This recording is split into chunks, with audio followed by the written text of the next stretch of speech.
pull up a chair.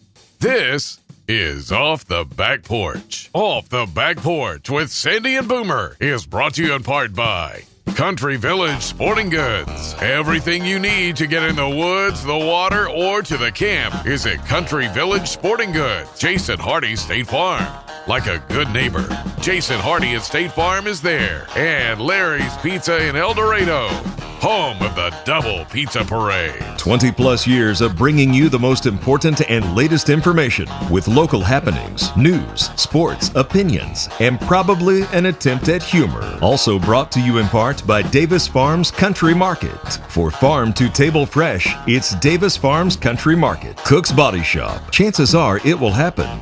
And when it does, look to Cook's. Murphy Arts District. For the latest information on concerts and events, go to eldomad.com. Recorded live from Main Street Pizza in historic, beautiful downtown El Dorado, Arkansas. With a history of being the voices you trust. This is Off the Back Porch with Boomer and Sandy. Or Sandy and Boomer. Or two old guys you've known for a long time, whatever. And now your hosts, Troy, Boomer, Barrios, and B.A. Sandy Sanford. Hey, and welcome to another edition of Off the Back Porch with Sandy and Boomer. And here we are, Boomer, at our favorite place, and that is Main Street Pizza. Yeah, where the locals come to eat downtown El Dorado. In fact, I ate lunch here today. Yeah. Good. Yeah. They had, they came out, they normally come out every week and say, hey, what do y'all want? And, and Boomer's like, I was just here. I'm good. Been here an hour ago.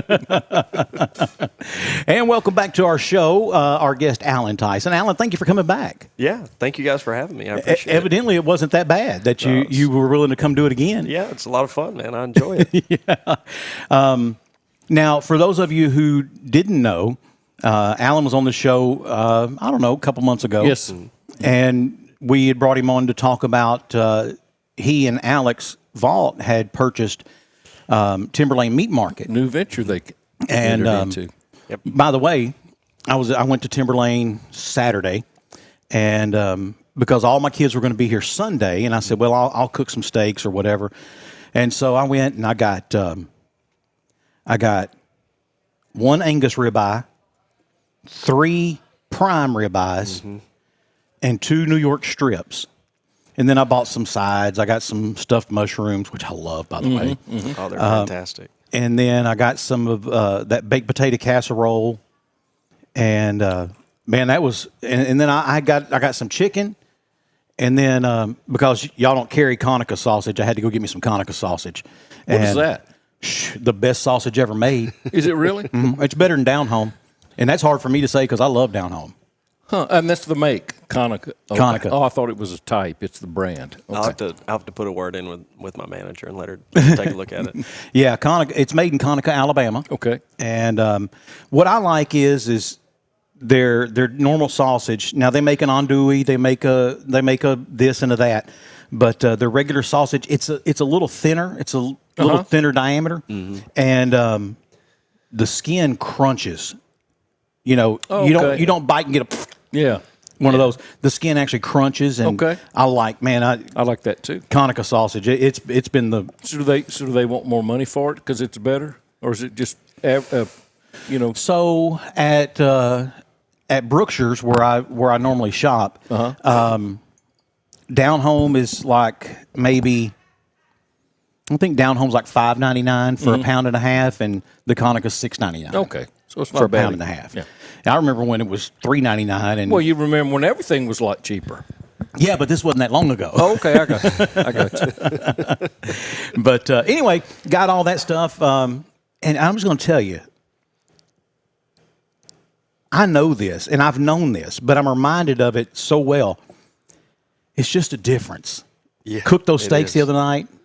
Yeah, Man, I'm telling you, those ribeyes, it's like you prime could cuts are different. You could have cut them with a plastic spoon. I mean, they were just so tender and so much flavor. And I'm not even the best griller in my house. Now, it comes to smoking. Nolan is better than you. No, no. But my smoking hot wife, She can smoke. oh my, no, she's the better griller. I'm sorry, griller. That's right. Yeah. You're the smoker. Yeah, and so In a midnight. No, sorry. 70 yeah, reference. you want me to do brisket? You want brisket, ribs, pork butts? Yeah, I'm your guy. Yeah. But you want steaks or barbecue chicken? She can do it. When's the next? Little invite thing going on. Maybe Alan. And me. Last time I invited you, didn't come. So well, it was a conflict, I'm sure. Well, obviously. You were butthurt too. I can tell. I don't even remember. I don't either. That's why you can just. I can't remember nothing. Anything. I don't remember. I think the last time I invited you, you did come. We had crawfish. Yeah, we had crawfish. That's the last time I ate at your house. My wife, man, she can stick her foot off in crawfish. Yeah, she boiled. She broiled some crawfish. Yeah, she's. I've got a whole half of my family that's Cajun, and I've eaten crawfish all over America. And I'm telling you, I've never eaten any as good as hers. Yeah, and she doesn't do anything just spectacularly special. She sticks her finger in it. People that have that knack, they just they just got the knack. She has an uncle. I have an uncle, and he had invited us to his. He had invited us to his house for a crawfish boil. They walked out anyway. He invited us to his house for a crawfish boil. I'm like, great, man, we'd love to come. He lives down south of Shreveport. What do we need to bring? A cooker, a pot, bag of crawfish, seasoning, an ice chest, some beer. Yeah, basically, hey, I want y'all to have a crawfish boil at my house. That's basically. I'll just provide. I'll provide you the back porch in the water. Yeah.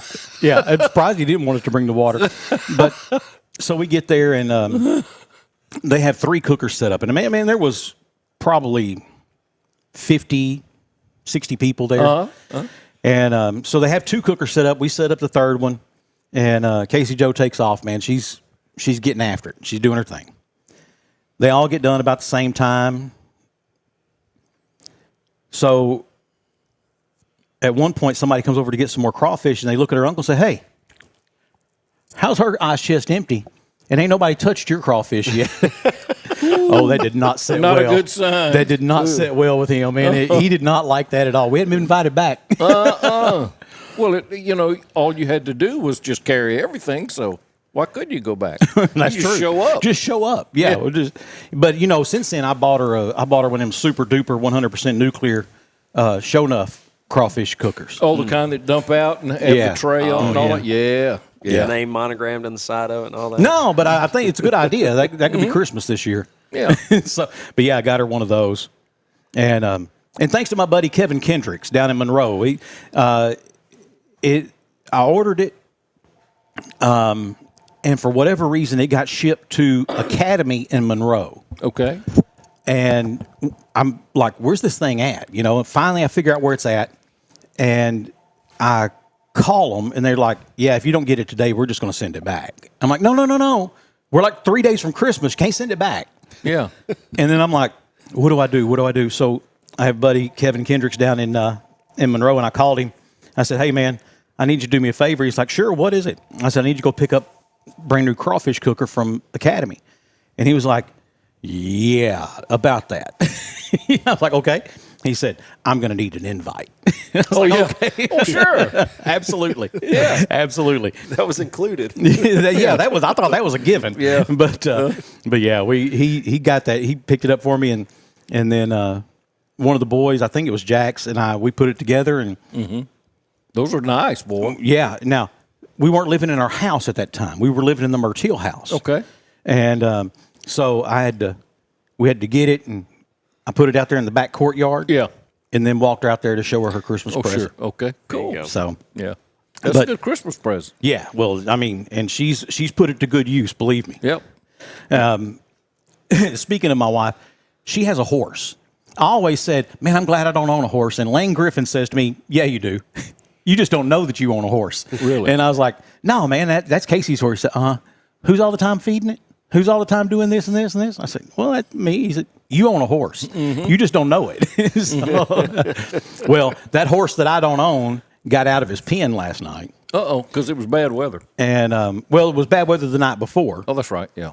I miss days quite often. Something had got down on the fence, and it pushed it down just low enough, and he... But this thing is massive. It's as big a horse as you can have and not be a Clydesdale. Okay. He's about 17 and a half, maybe 18 hands. Yes, Tennessee Walker. Oh, he's a Tennessee Walker. He's huge, massive animal. And he does not like men. He was a rescue. He was barn soured, and he was abused. And if you make sudden movements around him, he's gone. You know, I've only been coming around now for 12 years. Yeah. And he still is real skittish around me. I'll be. And but anyways, he gets out. Well, I know I'm not going to be able to lead him back in. Uh-huh. And so anyway, go over there. And there's this. We had a little gate, but he's never going to go through that little gate. Now, Casey Joe, she can grab him up. She'll take him through that little gate. He'll go anywhere with her, just like me. I'll go anywhere she takes me. You know? But I'm like, I feel you, buddy. I know. I end up in places. I'm like, how did I end up here? Following Casey Joe. Yeah, she told me. So, She either sent me ahead or told me to come behind. yeah. And anyway, so I realize I'm like, if I start walking up on him, he's going to run. So I go down through the woods and come up from behind him and start making a little bit of noise and got my flashlight out on my phone. And because now it's got dark. He thinks you're a Rougarou now. That's right. He's like, Yeah. and so he just kind of walks back over here. Well, when he gets over here to the big gate, I had the big gate open and it kind of blocks his path a little bit. So he just turned and went right in. And I was like, thank you. Oh, so you did do it? Yeah, finally got good. him put back up. But then I had to go start fixing the fence so he wouldn't get back Yeah. out. Yeah. So I said all that to say, if I can't lift my arms more than this, You've been building fence. I was pounding posts in the ground until late last night, stretching barbed wire, and you know, there's no way to do that and not cut yourself up. Or, Yeah, you got to have long sleeve shirts on and leather gloves for sure. Yep. And even then, I've got cuts on my hands. I didn't realize I had cuts on my hands till I took a shower last night, and that high powered diesel fuel that I use for soap is like burning everything. I was like, oh, reminds It's got Clorox in it. my son Cam. He said to me one day, he's like, he got this new soap he was going to use, and he got out of the shower and his eyes were this big around. I'm like, what's? He said, Daddy, I feel like my booty smoked a menthol. It had menthol in it. Yeah, I guess so. I was like, oh, okay. Okay. And- That's a little bit too much information, and, but thanks. He's like, I won't be using that against it. Let me try some of that. I didn't. But That's like the water massage over there to the Planet Fitness. that water massage at Planet Fitness will violate It you. will. No question. That's why it took me at least 10 times before I realized I shouldn't do that. Yeah. Oh no, I better check one more again. See Yes, if sir. We'll sign you up, but hadn't you been here like 3 times this morning already? Got to sign a sheet. I said, nah, I don't need that sheet. Just give me the key. Yeah. Flip it on. So a couple weeks ago, Alan, we were talking about your fate, or what do you consider to be the #1 Western movie of all time? #1 Western movie of all time. Yeah. Did we talk about that? No, we not did with here. you. Oh, We okay. talked about it All here. right, so my opinion. Yeah. Okay. Pull that mic a little bit closer to your mouth, please. All right. There you perfect. Gotcha. Okay. Well, you'd have to go John Wayne. Is it Cowboys? Is that the one where he takes all the the children? young, all With the the young kids? kids on the Yeah. cattle ride? Yeah. That's got to be one of my favorite westerns. It's been a minute since I've watched it, but that's got to be one of my. That's when I do that. It's one of the ones I've got on the Xbox. I can just turn on and ride, and it's a good one. So this was a Reddit survey, and it was the top 10 westerns of all time, according to Reddit users. Number 10 was Clint Eastwood's 1992 Unforgiven. Okay. Great movie. Yeah. Number 9 was Butch Cassidy and the Sundance Kid. Paul Newman, Robert Redford. I mean, you know. Number 8, which I said should have been higher on the list, was Jeremiah Johnson, Robert Redford. Again, another great movie. Number 7, The Man Who Shot Liberty Valance, John Wayne, Lee Marvin, Jimmy Stewart. Again, I just don't see Jimmy Stewart in a cowboy movie, though. You know, He did good in that. He though. did. He did. Number 6, High Plains Drifter, another Clint Eastwood. Number 5, The Good, the Bad, and the Ugly. Which, yeah. Before we go any further, I'm going to change my answer. Okay. It's going to be Tombstone with Val Kilmer, and it's There you going to go. be Tombstone. Yeah. There you go. Good. Number 4, High Noon, Gary Cooper. Number 3, True Grit, the 1969 version with John Wayne. Number 2 and number 1, I would have been fine if they were reversed. It wouldn't have made me any difference either way. Number 2, The Outlaw Josie Wells. Yep. And number 1 was Tombstone. There you go. Yeah. Man, I'm telling you, though, Tombstone, you got to – You got to go long and hard to beat that one. beat that one. Man. I mean, Kurt Russell, Sam Elliott. Of course, any Sam Elliott, you know, it just gives an amount of gravitas. It gives us some legitimacy if Sam Elliott's in there, you know. You know, I don't know if, and we may have talked about it before, but man, I'm a connoisseur of Landman. Oh yeah, And on the new season, they put Sam Elliott on there. And I haven't watched the last episode. Okay, all right. So I have not started Landman yet. I'm waiting till season 2 just now come out so I can watch season 1 and 2. Watch it all through. See, I'm doing it once a week, and that's that's driving me crazy, man. Yes. I can't do that. Yeah. I will sit down and I'll watch like one of the new shows now that they'll just put all the episodes out in one time. I'll binge watch it on a Saturday. And it's like my Saturday's gone, but this is what I got. But it's all fresh. Right? Here's your prize. Yeah. You won it, right? I just watched one. I just watched a series, and I don't remember if it was Netflix or Peacock or Hulu. It wasn't Hulu, because again, Hulu's like the dollar store of streaming services. Oh yeah. But it's lady goes to pick up her kid from. He's on a play date with another kid.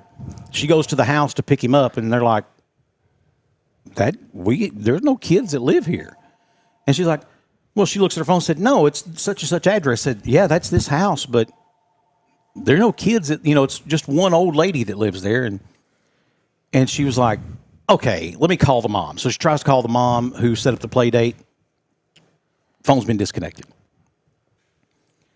Goes through a whole rigmarole, goes to the school, figures out someone has shown up and taken her kid from school. And which was amazing because this school's protocols were like this level, and somehow this person was able to get her kid and kidnaps her kid. Yep. And I've seen this one. Oh man, it's like 8 episodes. It's good. You don't recall the name of it? Yeah, that one's gonna be too close to home for me. I've got 4 young children that are all in school right now, so I can tell you if that turns on in my house, it would freak my wife out to no end. So may not gonna be for me right now. I got it. I have to admit, you don't worry about it. You get different worries when your kids get older, and I have both of those worries. Right. I have the older kids that you worry about them making good decisions and being in good spots and not putting themselves in bad positions, and then you have the younger ones who. They don't see danger anywhere. Yeah. Everyone's their buddy and their friend. And, try to teach them that. But, yeah, that's I'll remember the name of it here in a minute, or I'll text it to you. Look it up. All Her Fault. That's the name of it. All Her Fault. Yeah. And you're not really sure whose fault it is by the time the 8th episode is over. I hadn't seen that. But, and these people are wealthy. They're not just rich; they're wealthy, and so they have a whole different set of problems than you and I would ever know about. Oh, sure. Yeah. I've never had to fire a nanny. I've never had to say to the housekeeper, "Consuela." I've never had to do that. Ven aquí, por favor. So obviously it's Taylor Sheridan that really gets to me because I watch Mayor of Kingstown.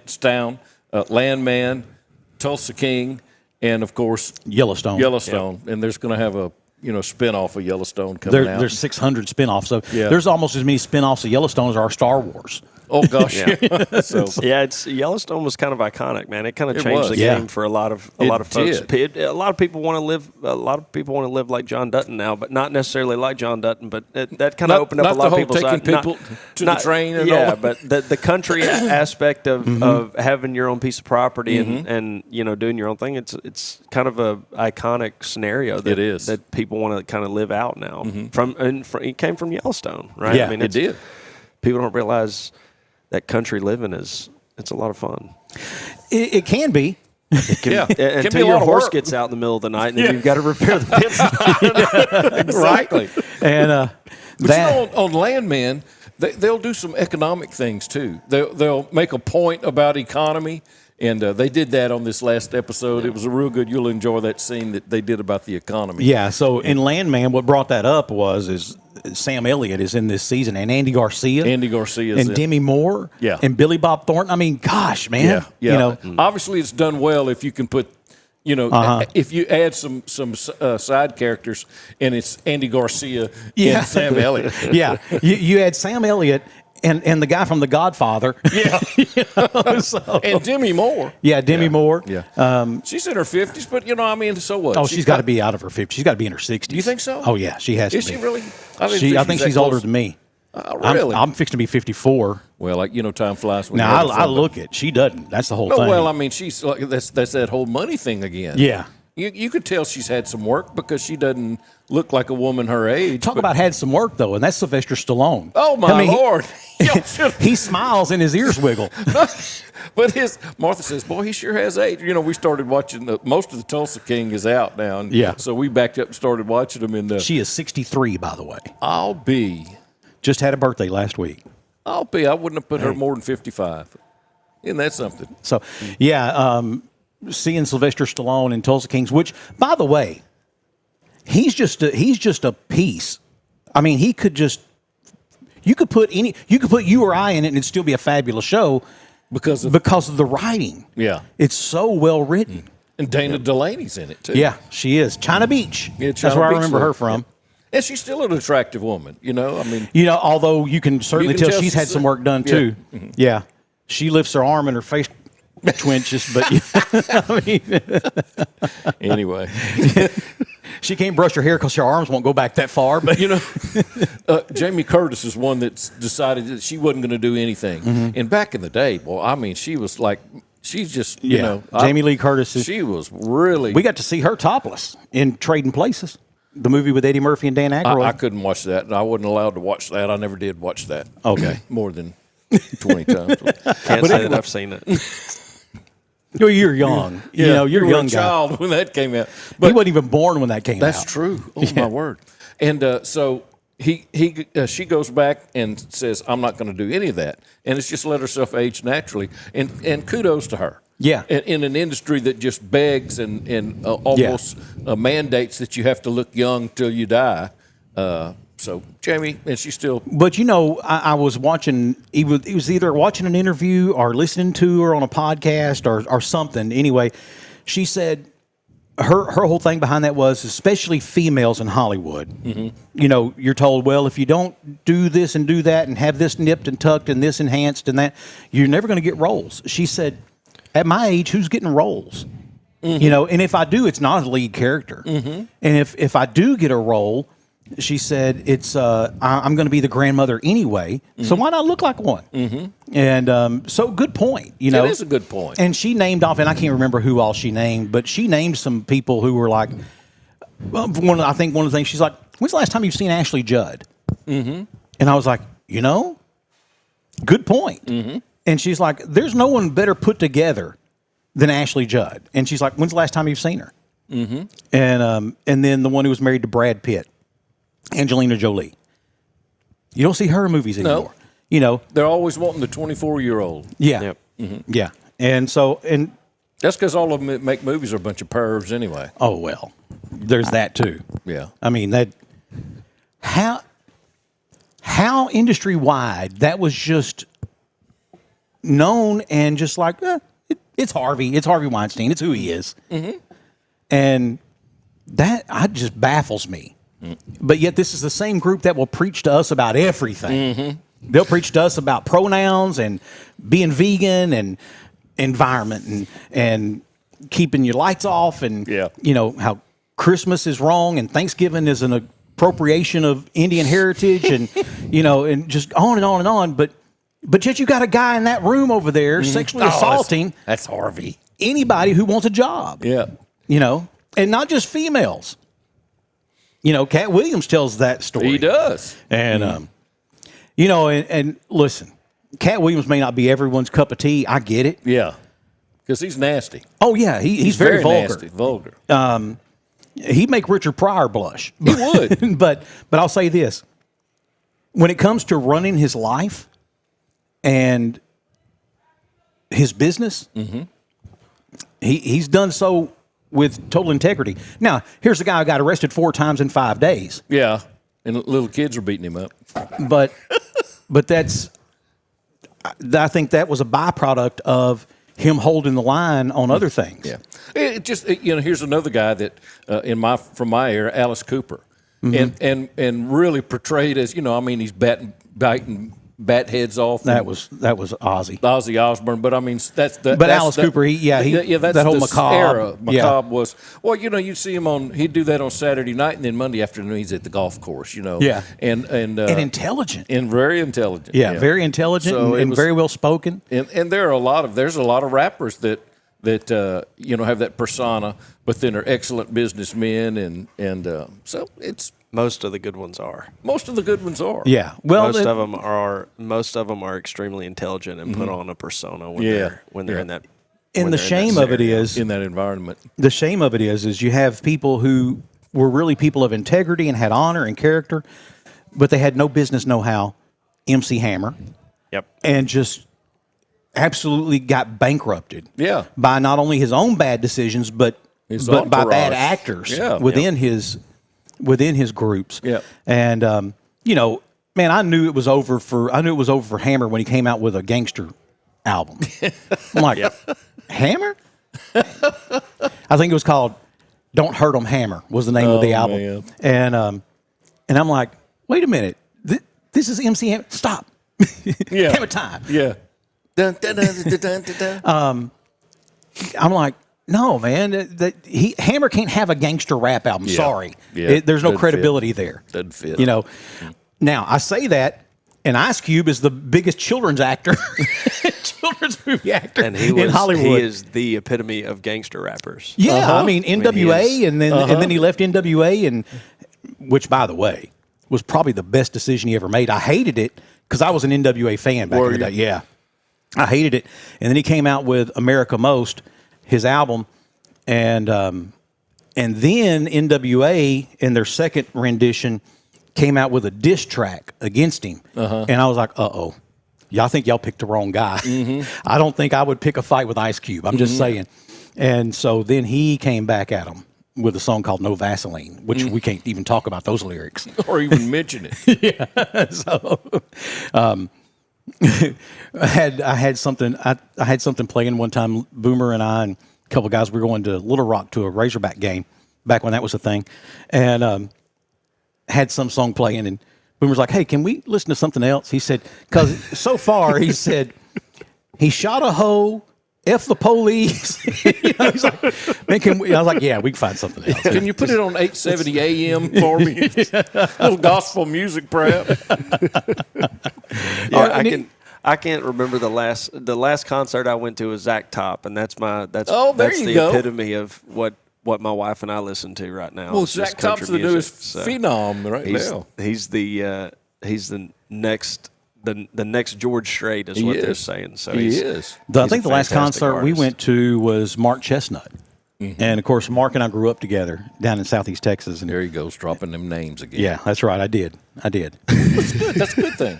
And so, but, man, it was good to see him. It was a little concerning here a few weeks ago. He was canceling tour dates because he got diagnosed with something and had a health issue. But I think he's coming back from that. So, he said he was rescheduling everything. Yeah, everything was going to keep going. So, but we lost Toby Keith way too early. Oh my! And it wasn't pretty. It wasn't pretty either. No, I mean, it was. He was still trying to honor his dates man, he didn't look good on stage and yet Billy Ray Cyrus is still running around somewhere. Yeah, with long hair. And who did he show up at the CMAs with? Who was that he was with? I don't remember. I hadn't watched a CMA since I've been out of radio. Really, I watched the last one. My wife turns on the CMAs, and then she's like, they're not even giving awards to the best artists anymore. Like, the best artists aren't even going to the CMAs anymore. Yeah. The ones that have the most impact. The ones that everybody listens to across all genres, they're not even at the CMAs anymore. So she's like, they're giving these awards for no reason because we all know who won the awards. So it's just a... Well, that's why Toby quit going to them a long time ago. Yeah. And, Waylon Jennings did the same thing. He actually went up on stage and left it sitting there and walked off. I didn't see that. Yeah, that was that. back in the 70s. Yeah. But, well, you know, that's kind of a flash for me in the 70s. And then I guess it was Johnny Cash who had won an award, and he sent a young Native American Indian girl yeah. up to the microphone and she had a dialogue. Yeah, to speak about the evils upon their people, and so, but you know, if you're Johnny Cash, you can preach to people because he was very open about his fallacies. You know, he was very open about his faults, and had to overcome them. And which I still say, Walk the Line is one of the best biopics. I've ever watched. Well, June Carter and the Carter family really helped him a whole bunch too. Now that's the only thing about that movie Walk the Line that is not true. They had the cutest little girl in the world playing June Carter Cash in Reese Witherspoon. And I'm sorry, June Carter Cash is not cute ever. She's never. Well, even when her and her sisters were there, and the Carter sisters, and they were little bitty kids, she wasn't cute then. You know, so they say, "Oh, aren't kids so cute?" Not her. She wasn't. You know what? One of my kids or grandkids the other day said, "Did you know that Johnny Cash is from Kingsland, Arkansas?" I went, yeah. I said, he's been there from a long time. And then at Fordyce, the Alabama coach helped me. Bear Bryant. Bear Bryant's from, I said, yep. Yeah. It's like they just had this revelation, you know, all of a sudden. I said, yeah. Well, we went through there. We came through there because Daddy missed the turnoff for 167, and we went all the way to Pine Bluff and took a right. Ooh. And so they came through Kingsland. You know. Yeah. Anyway. Yeah, we've got some great people there. One of the best stories I ever heard about Kingsland, Mark Givens told, and he said the day Johnny Cash died, he and I believe it was Trey jumped in the truck and they took off for Kingsland because they just knew something's going to be going on over there, you know. And said they got there and there was nothing. There was no remembrance of none whatsoever, and so. I think he said they got a bottle and guitars out and sat on the tailgate of the truck and just sang Johnny Cash songs out there in Kingsland in the middle of the evening. You know, that's something. Well, Givens was known to get a bottle. Man, leave that guy alone. Get in the truck. Hey, I want to tell you what. You say what you want about Givens. He could book some acts, man. He could. He certainly could. Hey, you said let me tell you what I need, Mark. I need a left-handed, blind midget wrestler. No, just the guy. I got him. Yeah. White or black? You pick the color. Yeah. And I need who was the guy that came for the crawfish boiling? From the old Southland wrestling days. Skandar Akbar. MIDSOUTH Wrestling. Yeah. You know, Skandar Akbar's from Spring Hill, Louisiana. Yes. Yeah. So he comes in. His real name's like Robert. Yeah. Do you know who Skandar Akbar is? No. Okay. He was the guy in Mid-South Wrestling that was the bad guy. Yeah, he basically was the manager of the heels.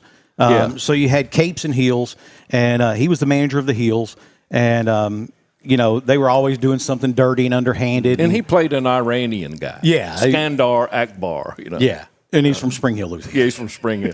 But the best wrestler in that era was JYD, Junkyard Dog. Junkyard Dog. And he's from down just outside of Arkansas, Mississippi, over there, Greenwood or Greenville. And he was from over there. And I ran into Junkyard. You don't know who that is either, do you? Junkyard Dog? No, yeah. I've heard of those things. But yeah. So Junkyard Dog, his walk-up song coming into the ring was Queen, Another One Bites the Dust. And so Ted Dibiase, whom you probably don't know either, and Junkyard Dog, they had a big rivalry always. And Dibiase was a heel and JYD was a cape. And so they had a bet. They were going to have this fight at Reunion Arena in Dallas. The loser had to leave Mid-South Wrestling for 90 days. And I'll never forget it because it was on my birthday, 1981. And so I'm watching it, and they cheat, of course, and Junkyard Dog loses. So he has to leave Mid-South Wrestling. And for a week or two, they're lapping it up. They're yucking it up. You know, yeah, we ran JYD out, and now we run this. And they're doing all kinds of dirty underhand stuff. And all of a sudden, this masked wrestler who's built just like Junkyard Dog comes rushing out of the the locker room and runs up there under the ropes. and he uses all of JYD's moves, and he's just kicking butt, right? And come to find out, his name is Stagger Lee. Stagger Lee. Yeah. Stagger Lee. And well, Junkyard Dog had always told the story that the only man he could never whip was the guy who took his milk money every day on the school bus, named Stagger Lee. Well, Stagger Lee comes in, and he's gonna avenge JYD for the next 90 days. Mm-hmm. And so, I mean, it's everybody knows it. Everyone knows except Dibiase. Everyone knows who it is. Hey, and it's a traveling show. I mean, they take this when I lived in Shreveport tonight, Houston the next day, and then Gulfport, Mississippi the next day. The little town that I grew up in, South Louisiana, they were there at the auditorium, and they set up the ring, and they even had the little old woman with the purse, and she's banging on the. And my daddy's going, I was going, man, that's rough. I'm little. I said, man, that's rough. Look at these guys. They're cutting each other and stuff. He goes, Troy, this is all fake. I said, no, this is not fake, Daddy. Look, he's got blood. He says, dude, he didn't call people dude. He was the greatest generation. He said, son, they do that to themselves. I said, why would someone cut themselves? He goes, just part of the show. Part of the show, son. I grew up in Center, Texas, and, town of 5,000 people, mm-hmm. and we would have Mid-South Wrestling come every year. It was our biggest fundraiser for the Fellowship of Christian Athletes. And we'd have a big Mid-South Wrestling match out at the football stadium. And, man, one year we had the Von Erichs. Yeah. Oh, Eric. Man. Yeah. Well, I don't remember which ones they were, but, the Von Erich, I'm sure you don't know who that is either, but they had the Claw. That was their. Yeah. They just made a movie about them. Yeah. That's right. That's right. So and most of them wrestled barefooted, and so they were considered the wild, they're just like nature wild type guys, and they were second generation. Mm-hmm. Their dad Fritz Von Erich mm-hmm. was a huge wrestling star in the 50s and 60s, mm-hmm. But we had the Von Erichs, and man, I'm telling you. That, to me, that was what made wrestling so much fun, is you had everyone from that little grandma, mm-hmm. That 90-year-old grandma sitting there, to young kids, mm-hmm. and everyone. It reached across all those genres, all those age demographics. Yeah. And sidebar to that, there's kids in the backyard that are deformed today because they jumped mm-hmm. off the roof and landed on a folding table and hurt their back. Because they saw Hacksaw Jim Dugan do it, or pick up a metal folding chair and whack someone across the head. Yeah. One of my best friends grew up watching wrestling. That's to this day. He still quotes wrestling. Yeah. So I'm like, dude, I have no idea what you're talking about. We did not grow up in the same house, dude. I did not watch wrestling growing up, and he's like, "Oh, dude, Stone Cold Steve Austin every day I'd sit in front. I'd be this close to the TV watching these guys, and then I'm like." No, brother. That sounds like you had a blast. I've got nothing here. I've got nothing. Nothing I cannot contribute to this conversation at all. and believed it. I mean, would live it and believe. Oh yeah. My sister-in-law. Oh, he still believes it. Yeah, I mean, he's like, oh, it's fake, but it's real. But fun. It's real fake. It's real fun. And they have storylines, and they make it. But my sister-in-law, who God rest her soul, she's got every kind of arthritis you can have, and is bedridden. But in the day. Man, you didn't mess up when WWE or whatever she was watching was on. You had to just be quiet and sit there. Mm-hmm. Because she knew the whole storyline and who was going to say, but he's about to fight him. But listen, we've got this team tag match going on. I'm going, oh, okay. Yeah. And they spend more. It's like a soap opera with fighting and tights. Oh yeah. To watch those interviews with those wrestlers, like I before he passed, Hulk Hogan. He was fighting 320 matches a year. Mm-hmm. And, as funny as we talk about people who just take it so literal and real, there was a mayor of Puerto Rico who fancied himself as a wrestler. Mm-hmm. And so every time the wrestling circus would come through, he would schedule himself in a match. And the thing was you had to let him win. And there was a wrestler back in the day named Bruiser Brody. And Bruiser Brody was like 6'9", about 350 pounds, just a mountain of a man. For whatever reason, this mayor of Puerto Rico decided this is who he was going to fight. And Brody knew the deal. He knew I have to let this guy win. But in the process, this guy's like, he's really trying to hurt Brody. And he's like, Brody gets him down at one point and tells him in Spanish, says, listen, this is my livelihood. This is my career. Don't do this. Just let's play it out. And then jumps off of him, with the 2 count. And it goes on, and this guy doesn't stop. And so Brody just levels him. And I mean, just pounds him into the mat. And then walks out of the ring and gets stabbed multiple times before he gets to the dressing room and died right there in Puerto Rico. That's how seriously they took it. Because he beat their mayor. Because he beat their mayor. Shouldn't have beat the mayor. Yeah, well. Side note. Yeah. The mayor had it coming. Yeah, I mean, you kind of. Okay. I mean, at some point, you just have to let him take you down and tap out, right? Yeah, Like, just exactly. Like, you've got my leg folded up in a pretzel. Okay. Count to 3. Yeah. And, 1, 2, 3. Yeah, done. I'm good. Done. Okay, it's okay. Yeah. So, and then they started the lady wrestling. And then it was the bikini off thing with some of the girls and all that. I never saw any of those. Oh, no, you didn't. No, seriously. I didn't. I did not. Not in back in the day. I'm talking now. Oh yeah, I don't watch it anymore. Oh, I don't watch it anymore either. But again, once we lost Junkyard Dog. Yeah.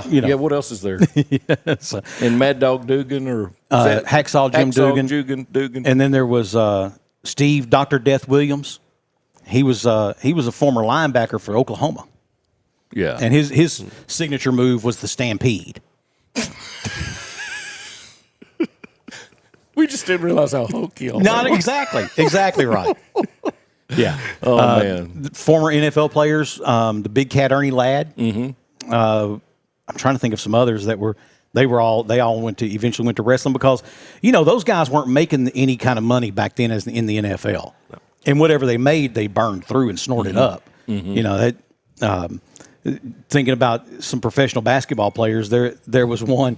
My dad used to call him Nose Candy. Because dude got arrested like once a year for snorting cocaine. Lucas Lloyd. Lucas Lloyd was his name. He was a basketball player back in the 80s. Speaking of basketball players in the 80s, Karl Malone. Karl Malone forked over $100K. Made a huge donation to the Murphy Arts District this week. Great for them. And I met him prior to. I had never met him before. And so I tell him this story. I said, Karl, it was illegal for me to like you as a player. And he's like, okay. And he wasn't like, why? And he's like, okay. Like, I could really care less. But I said, first of all, I grew up in Houston. He said, oh, so you're a Rockets fan. I said, yeah. I said, but 1986, I said, you were a rookie in the league. And my favorite sixth man was a guy by the name of Jim Peterson. He's like, I remember him. And I said, my routine was I would get home from school, I would do my homework, and then I would turn on the Rockets game on my radio and start my bath water. So I did that, and I walked out of the bathroom. I come back in to get in the bathtub, and I hear them saying that somebody's been ejected. I'm like, oh, no, who got ejected? Well, it was Jim Peterson. And I said, I never knew why. And the next day, Jim Peterson comes to my junior high. I was in 8th grade at Black Middle School, and he comes to my junior high. He and our football coach were like college buddies or something. Mm-hmm. And he gives us the whole speech about stay in school, you're never going to make it in the pros, that thing. And then he did a little Q&A session, and I popped my hand right up. I said, you got ejected from the game last night. What was that about? I missed it. And he's like, man, there's this new kid in the league. They call him the mailman. I just thought he delivered one too many elbows. And he said, I didn't handle it well, blah, blah, blah. So I come across Jim Peterson about 2 years ago, and I'm telling him the story I just told you. And he's like, I don't remember coming to your junior high. I do remember getting tossed from that game. And he said, I remember that very well.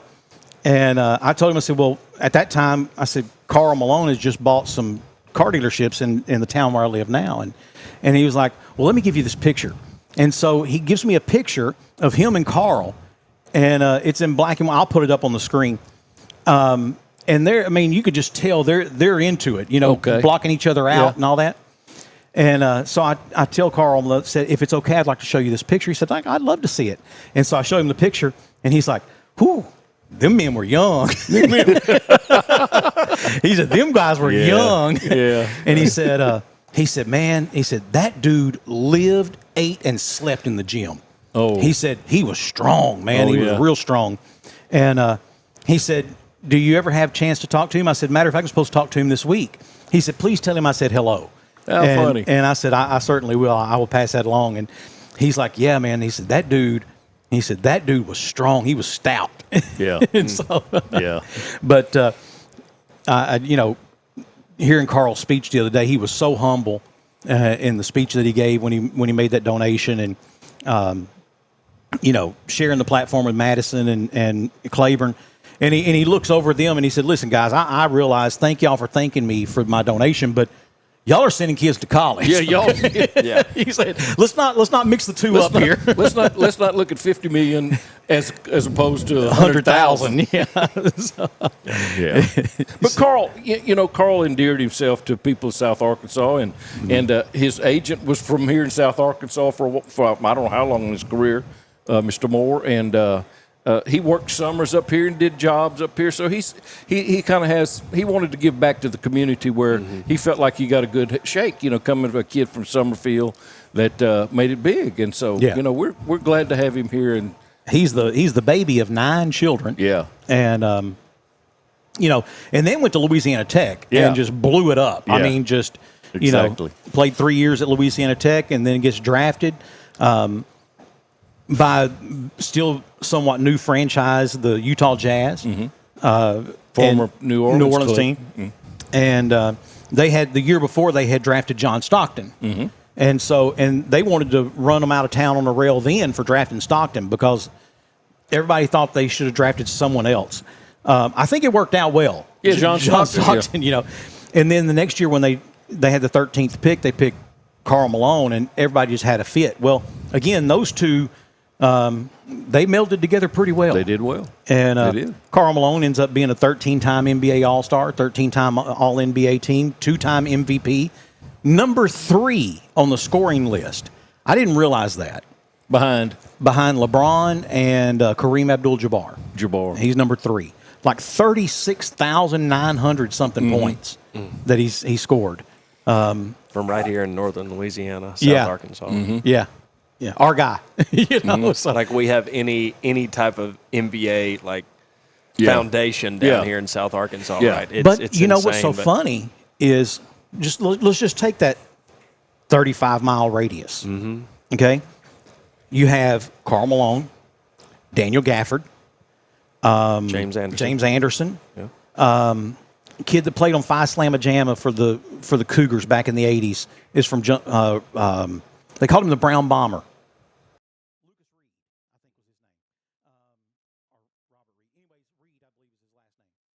So you do have, I don't know. There's a lot of other places outside of some metropolitans that could claim that. Yeah. And then further back in the day, who was the Globetrotter that was from here?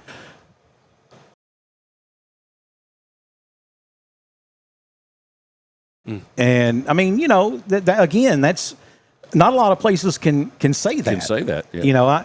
I always look at South Arkansas as a baseball haven. We hadn't sent a lot of guys to the show. Yeah, but not a lot go. Yeah, not a lot of them go anyway. But especially when half of them are Dominican. You know. But I mean the one from South Arkansas that's playing right now is Jonathan Davis from Camden, and I grew up with JD. Mm-hmm. He played shortstop for us in our travel ball team. I mean, but just about every one of the guys that I played ball with growing up went and played some type of college athletics, whether it be college football, college baseball. Yeah.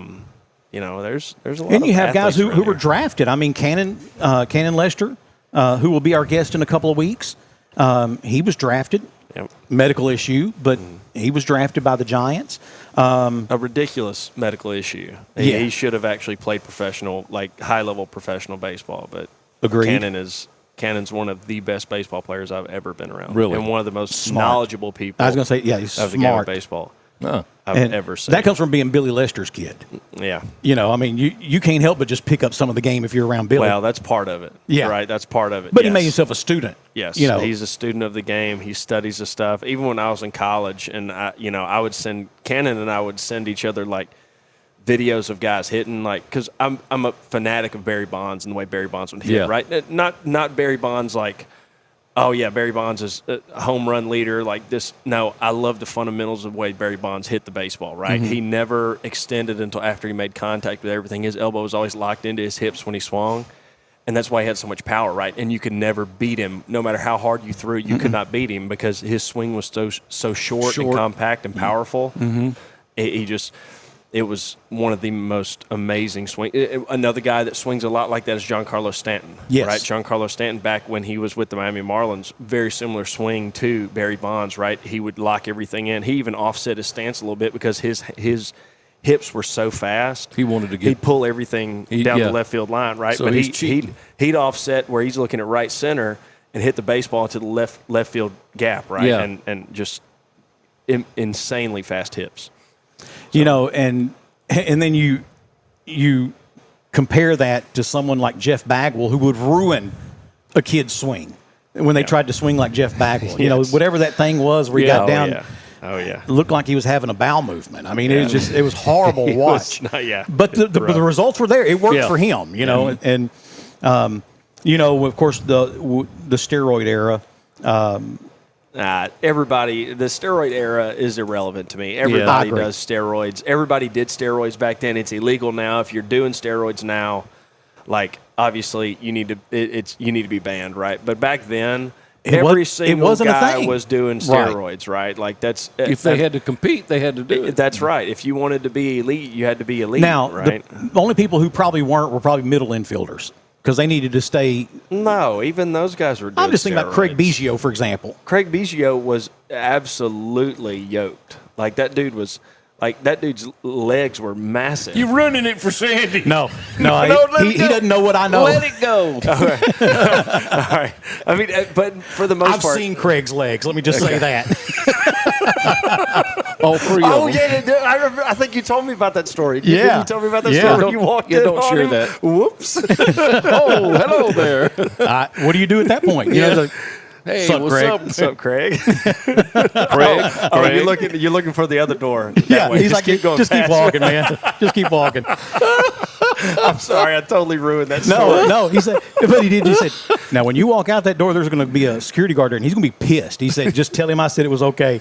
So I walk out, and sure enough, man, this guy's like, oh, you know, it's like scared him, and man, he's ready to horse collar me, and I was like, man, Biggio told me, and he pokes his head in there, he's like, he's good. He's like, okay. But I get it. They don't want you going through the clubhouse while they're out there on the field. I mean, that's where all their belongings are. That's where everything is. Yep. Look at all these pretty people. Oh my Lord, they all came. Yeah. That's all my grandkids. Yeah. All right. I said I hope they showed up. So, got some stuff we're going to talk about college football. We're going to talk about the coaching carousel. Yeah. And the latest exciting the times. latest rumors. Which, incidentally, by the time we post this, we might know a little more than we know today. Who are some of the I have a pretty distinct feeling that LSU is going to be naming a coach probably Friday evening. And so Nick Saban had a big rant that he went on talking about all of the stuff that is going on in college football now, right? From players leaving, coaches being interviewed mid-season, like firing coaches, like this. I gotta agree with Nick Saban, man. Yeah. This is all chaos. It's utter chaos. I agree with what he said. It's got to end. I agree with what he said 100%. The problem I have is this is the guy who looked dead in the face of LSU fan base and said, I'm not going to the NFL, and then went to the NFL. And then sitting at a Miami Dolphins press conference and said, I am not going to Alabama. And then went to Alabama. I don't blame him for either move. You can't, but you have to say that, right? Because if something falls through at the last minute, right? If something doesn't, if a box is not checked, you can't go back if you say you are going to Alabama, right? You can't go back on that and say, never mind, I'm actually going to stay at Miami. Right? Well, so you're kind of between a rock and a hard place. Mike Gundy, who was the head football coach at Oklahoma State for 21 years, always handled it perfectly, in my opinion. They would ask him about, man, your name's come up about this job or that job, because his name came up before they hired Brett Bielema at Arkansas.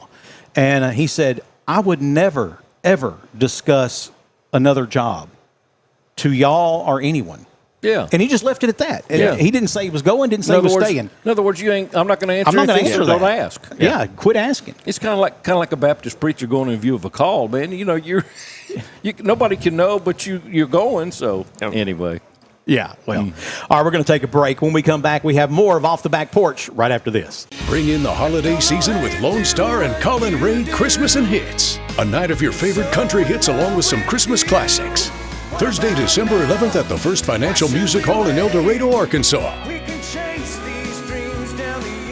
Bad things happen, and of course, they never happen at the right time. Maybe it's just a little bump and cosmetic damage, or it's turned into a huge insurance claim, and you just don't know where to go next. That's why so many of your neighbors and friends call on Cook's Body Shop in El Dorado. From the minor to the major, Cook's Body Shop is in your corner. Need someone to help you deal with insurance? Look to Cook's.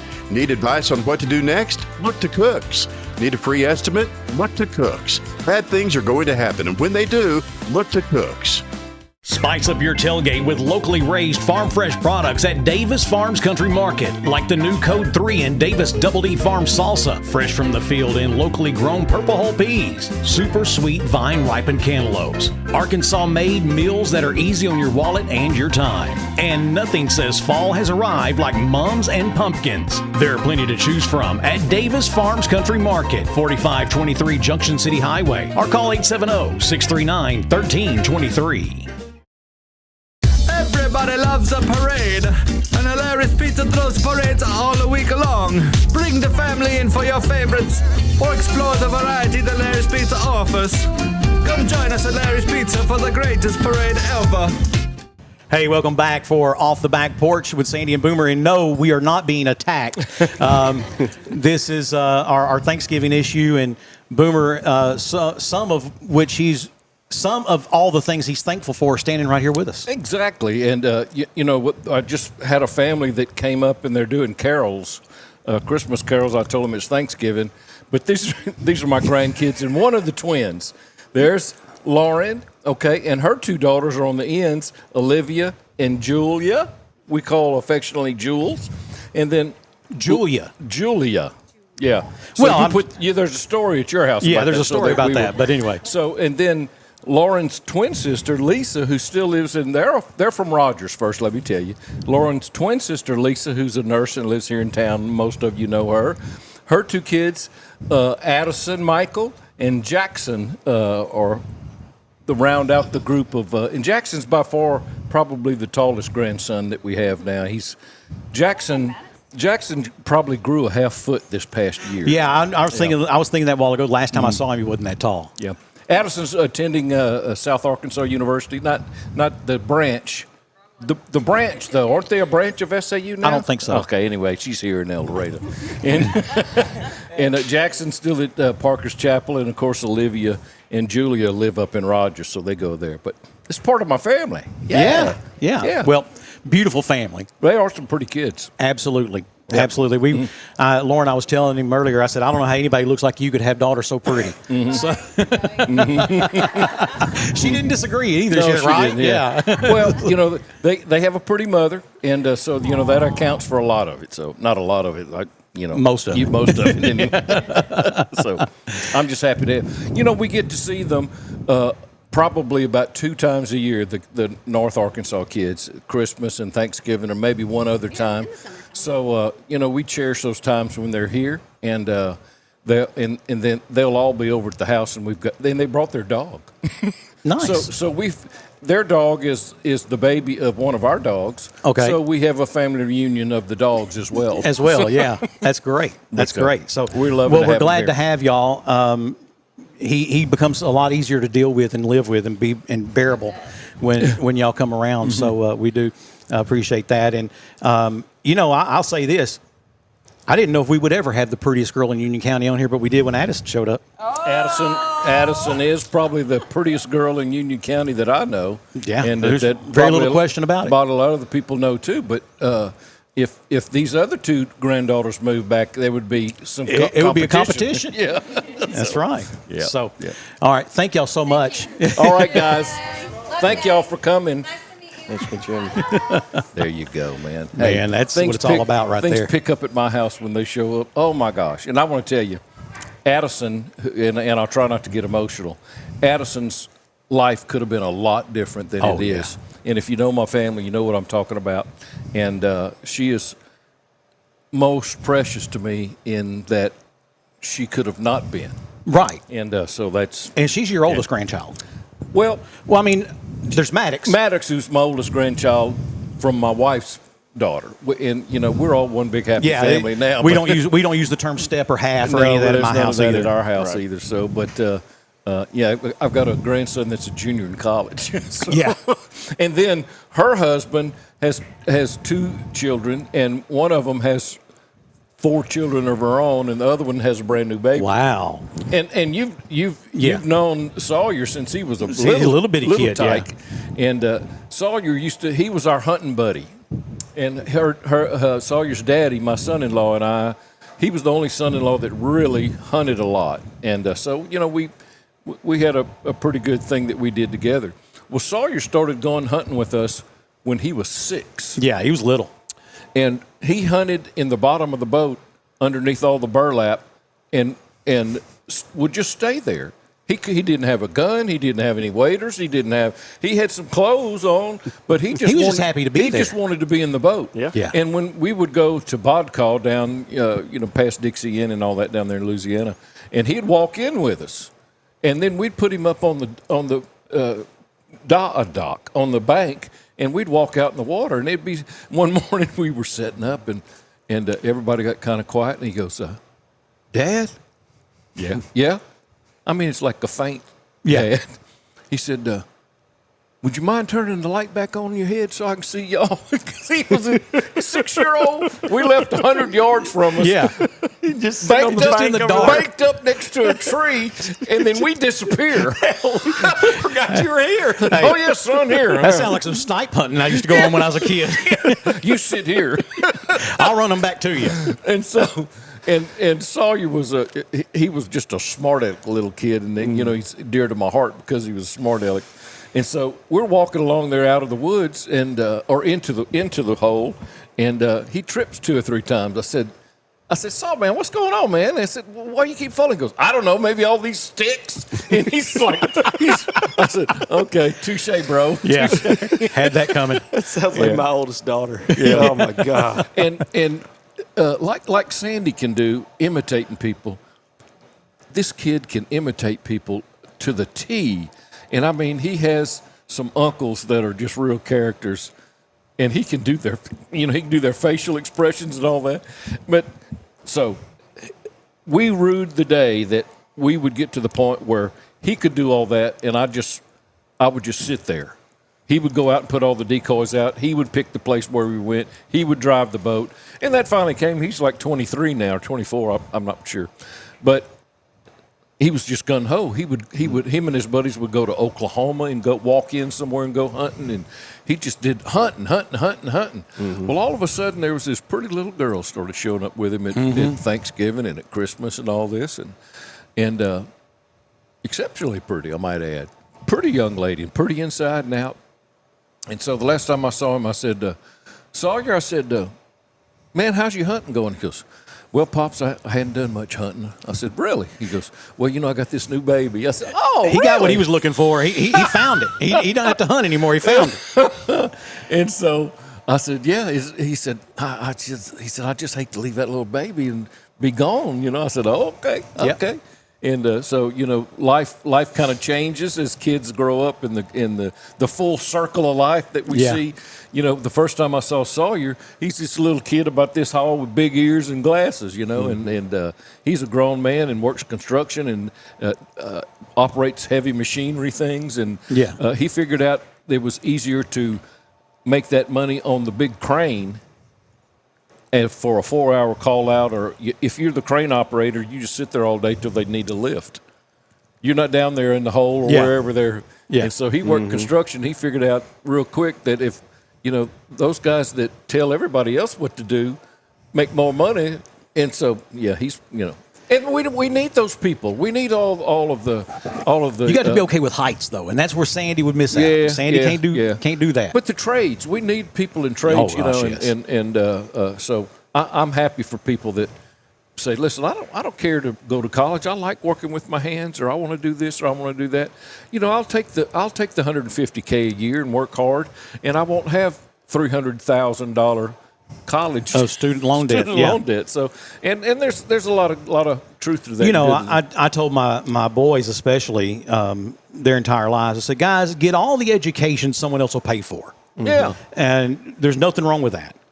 But know how to do something. Yeah. If the world went to hell in a handbasket today, I can still raise cattle. Mm-hmm. I can still plant and pick purple hulls. Say that 3 times. Yeah, right. I can still grow watermelons and peanuts. Yeah, you know how to do those things. I know how to do those things. Mm-hmm. On top of that, not bad with air conditioning, heating, and ventilation. And I'd have to get some tools, but I still know how to do all that stuff. Had a buddy today. I said, well, a fellow dog guy that I just met. I said, well, what did you do? He said, he's 62 and he's retired. He said, well, I operated heavy machinery. And I said, well, you were able to retire at 62? He said, yeah. I said, I did pretty good. He said, plus I fish a little bit. Well, he fishes on some of the tours. Yeah. So, yeah. If you place in that, you'll ought to make 40 sponsored bass boat. And stuff. Yeah. He was telling me that got a boat looks like a NASCAR. Yeah. And he was telling me that and he didn't tell me the guy's name. He said, I bought some of his lures. He makes lures, and he said, so I brought some of my lures that I want, some of my crankbaits that I wanted to, do again. Right. Special colors that I wanted and the way I wanted them rigged up and everything. He said, I told him make me 2 dozen of these, and give him the numbers and all that. He said, so the guy called up and said, well, I got them all boxed up. I'm ready to ship them to you. He said, you just send me a check in the mail, and said, I'll go ahead and ship them to you. He said, all right, well, give me the money. He said it was $998. He said, oh, I didn't know I was spending that much money. I said, well, brother, if you want to make it, you got to spend it. Yeah. So, but anyway, yeah, the trades, people that learn, and there's nothing wrong. I went to school and got a college degree, and I've used it throughout my life, but it hadn't been my main thing that I did. I got a degree in music education, and Dad said, son, won't you go ahead and just, while you're doing that, study music and all that, you're good at it. He said, get you a business degree. I said, Daddy, I ain't going to be in business. You're 19, you know everything. Oh, yeah, I did. So I did. Yeah. 19, man, I sure did. If you want to go to college, go. Yeah. Yes, absolutely. And I just think it's a mistake, and it's not as prevalent now as it was maybe just 10 years ago, but there was a stigma attached to people who wanted a vocation or trade training. He's going to a VOTEC. Yeah, you're not as smart as the rest of us. He's going to a trade school. Yeah. And exactly. There was college was not an option for me. Mm-hmm. I mean, it just, and really going to technical school wasn't supposed to be, but I just made it happen. Mm-hmm. And much to the chagrin of many in my family. And here was the support I got for that. That's fine, but you're paying for it. Yeah. You need to go to work. Is what you need to do. Yeah, get you a job. So you know what I did? I stood in a pit at a Pennzoil Quick Lube place every morning from 6 a.m. till 1 p.m. changing oil. And at 1 o'clock, I'd crawl out of there, jump in the truck, and hightail it across Houston to be in class from 2 until 10 every night to learn air conditioner refrigeration. HVAC. And so I did both. Yeah, that's it. And you tell like Addison that she's here at the college in El Dorado, and Addison is she's an artist that could be making money. Oh yeah, she could be making money today. Mm-hmm. She can take a picture. She could probably just remember what you look like and have a sketch this afternoon. Yeah, that would be Alan Tyson. I was like, well, that's Alan Tyson. To be able to do that, and some of the people at the Art Center, Maria Villegas said she's got the eye. Yeah. She said we have a lot of kids that take art and come in, but she understands functionality, and she gave me all these art words that I didn't understand what it meant, but she could do that, but she's going to school. and she's putting herself through it. She works at 7 Brews. She went there this morning early and worked there, and then she works at Martha's store down on the square too. So she's doing 2. Of course, they're out right now, but she's doing 2 jobs and working herself through college. But you know what? She will appreciate every bit of it. And she was over the other night. You know, she's 19, and you understand. She goes, I just don't know what I want to do yet. She said, I'm afraid there are other kids that said, well, I'm going to be this and I'm going to be that when they got out of high school. I said, baby, they don't know what that's what they want to do.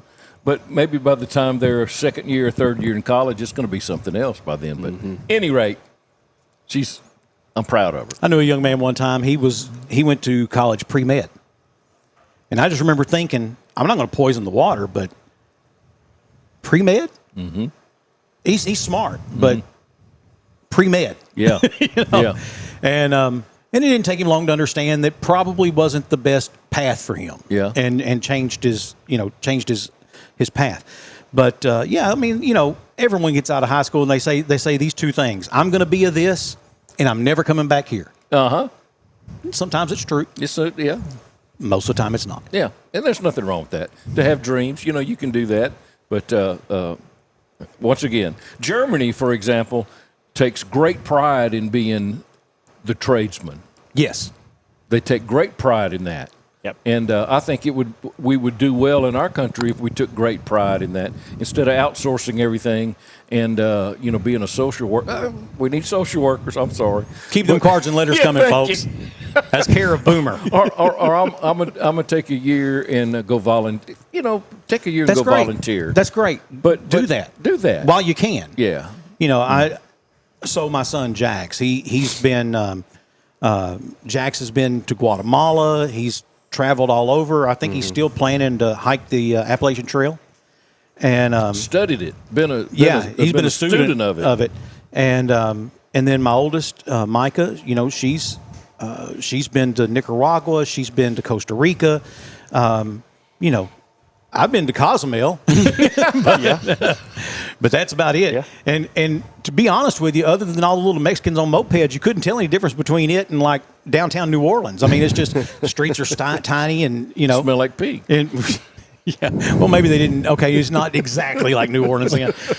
All I know is we got in a taxi, and there's not one car in Costa Rica. I mean, Cozumel, that's the same color from trunk to front bumper. There's not. None. We get in, and the little taxi driver just the rearview mirror says, "Bueno, me llamo es Superman. I'm your taxi driver today." He's Superman. And then he popped the clutch, and away we went, man. And I mean, we're shooting down this little side street, and there's little kids on mopeds whipping in and out of traffic, and I don't know how fast 80 kilometers per hour is. Yeah. I just know how fast it felt. Yeah. And, man, we're going through – then we're going to the other side of the island because we're going to go, take a chance on them dolphins eating us. And we get out there on the open highway, and I'm like, those fenders just came up like wings. We're going to lift off. I mean, the fenders were rattling all through town, but we get out there on the highway, and, now we're at 150 kilometers per hour, whatever that is, whatever that translates into in Texan. And the fenders come out, and I'm like, this little Civic is going to lift off. Take off. We're going to leave the ground. Bang, bang here. Oh, my word, yes. Yeah. Get all the way out there, realize, my wallet's still back in Cozumel proper. How are we going to pay for this? He takes you back. Takes me back. Yeah. And made my wife stay. Come. You stay. We're gonna have it at both ends. Yeah. Because I bring him back, but if you come in, y'all get out. I don't see you. Yeah, that's it. So he takes me back. I run, get my wallet, jump back in, and I tipped him really well for that. Sure. Sure. It probably made his month, to be honest with you. But yeah. But I've been to Cozumel. But I tell the kids, man, do all those things before you get a house and home insurance and that mortgage payment and real estate taxes and health insurance and car notes and I'm thankful to say to this day I don't have a car note. I'm a disciple of Dave Ramsey when it comes to finances, so I don't believe in notes. You believe in envelopes. Yeah, I don't have a credit card. I have now lived about 20 years without a credit card, and I hadn't missed it yet. There's been times where I wished I had one, but it was only because I wanted to make a foolish purchase. Or rent a car. You can use your debit card for that. Oh, okay. I thought you meant you didn't have anything. No, I got a debit card. Okay. But, yeah. Anyway.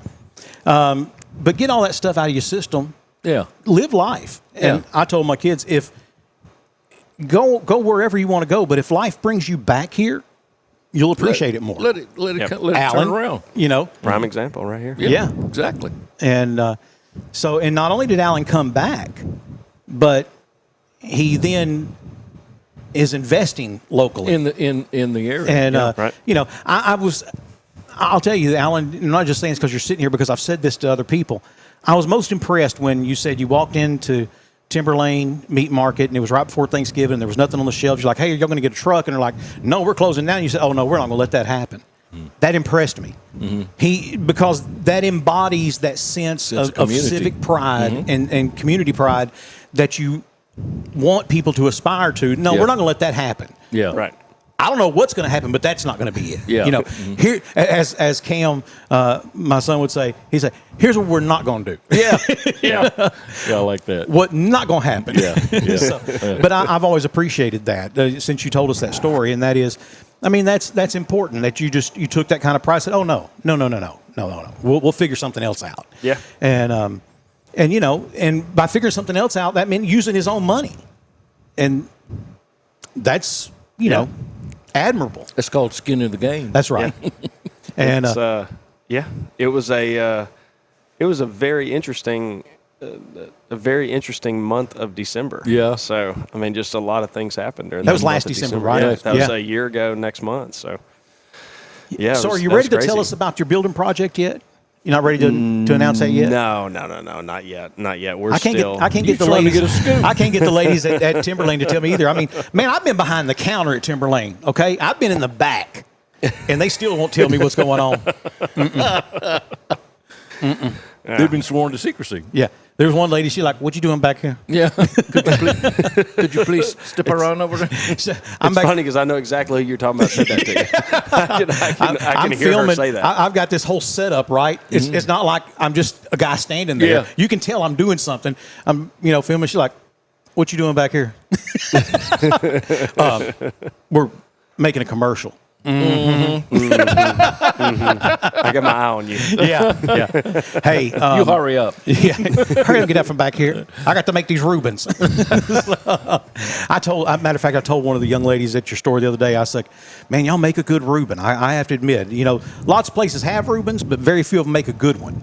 And pull that mic down just there. You go. There you go. Very few people make a good one. Y'all make a good Reuben. And she's like, oh, I wouldn't know because I don't do sauerkraut. I was like, I had never even heard of a Reuben until I was like 18 years old.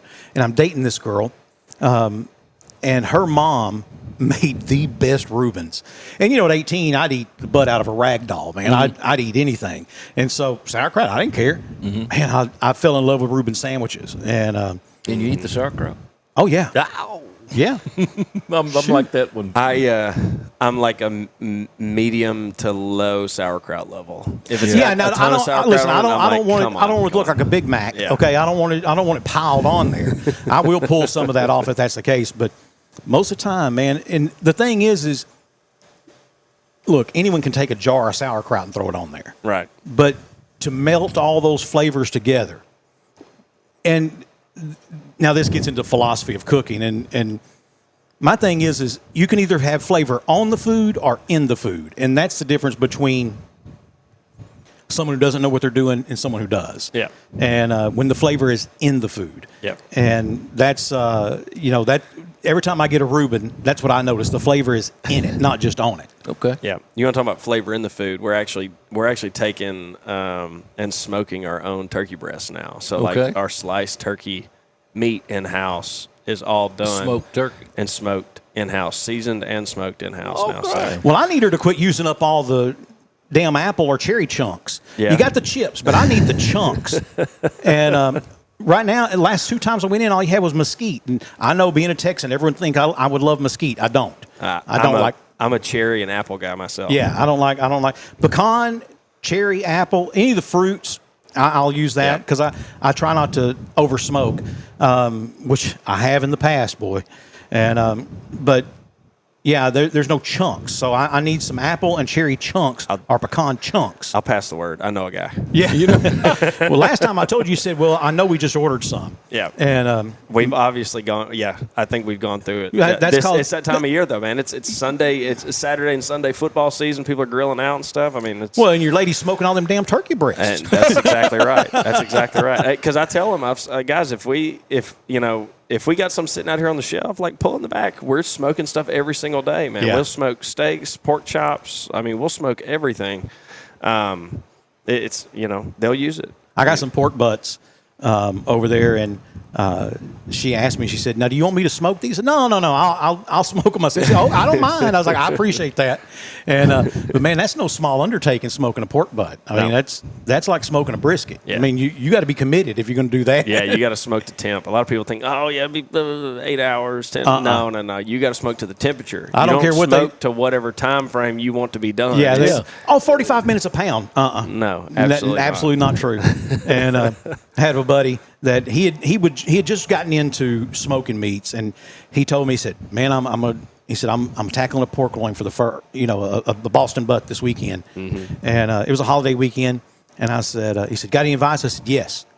I said, "There's something called the stall," and he's like, "Okay." I said, "So you got your temperature probe in," and I said, "You're going to start off and that meat, whether you had it at room temperature or not, let's say it starts off at 80-something degrees, and you're going to smoke it, and it's going to get up to somewhere around 140, maybe 150. And I said, and then it's not going to move. And it'd be like that for 45 minutes. It could be like that for 5 hours. Yep. I said, that's the stall. I said, the most important thing to do is nothing. You're going to be tempted. You're going to want to turn the heat up. Yep. You're going to want to add more airflow so it brings more heat. Nothing. Do not change a thing. Don't spray, don't spritz, nothing. Do nothing during the stall. And he's like, okay. I said, the fat is rendering. I said, so that's flavor and tenderness, and it's cooling the meat down as long as it's holding temperature. I said, now, if your temperature starts going down, and I said, I'm not talking about a degree or two. I'm talking about if you go from 140 to 130, yeah, you might want to increase your airflow a little bit, but not a lot. Yep. I said, but do nothing. So that night, I'm smoking a brisket that night, and it's like 11:30, and I get a text. You still up? So I called him, like, yeah. And he's like, okay, dude, I'm stuck at 144. And he's like, I'm going on like an hour and a half now. I was like, do nothing. Leave it alone. Just leave it be. Let it. I said, here's the thing. Refill everything and then go to sleep. The longer the stall, the quicker it'll get done. Yep. Because once it comes out of the stall, it'll hit 30 degrees. Yeah, because basically you want to get to about 190, 195. Yeah. And I always like to hit, if I'm doing a pork shoulder, I always like to go 205. I like to get that extra. I finish at 205. I wrap at 190. Yep. And there's people who don't wrap. And I understand that too. But ever since I started using that peach butcher paper. Oh, yeah. And it's butcher paper made out of peach wood. And oh man, yeah, that just drives it in there. That's the stuff, man. That's the stuff. But anyways, I said the longer it's in that stall, well, I think he was in the stall almost 6 hours. I'll be. But he was like, you were right, man. He said it was like 150, 160, 170, just bam, bam, bam. And he said at one point I'm looking at my temperature probe and it's like I'm just watching the numbers just steadily. I was like, yeah, and it'll do that, I said sometimes there's a second stall. I said depending on the cut, especially if you.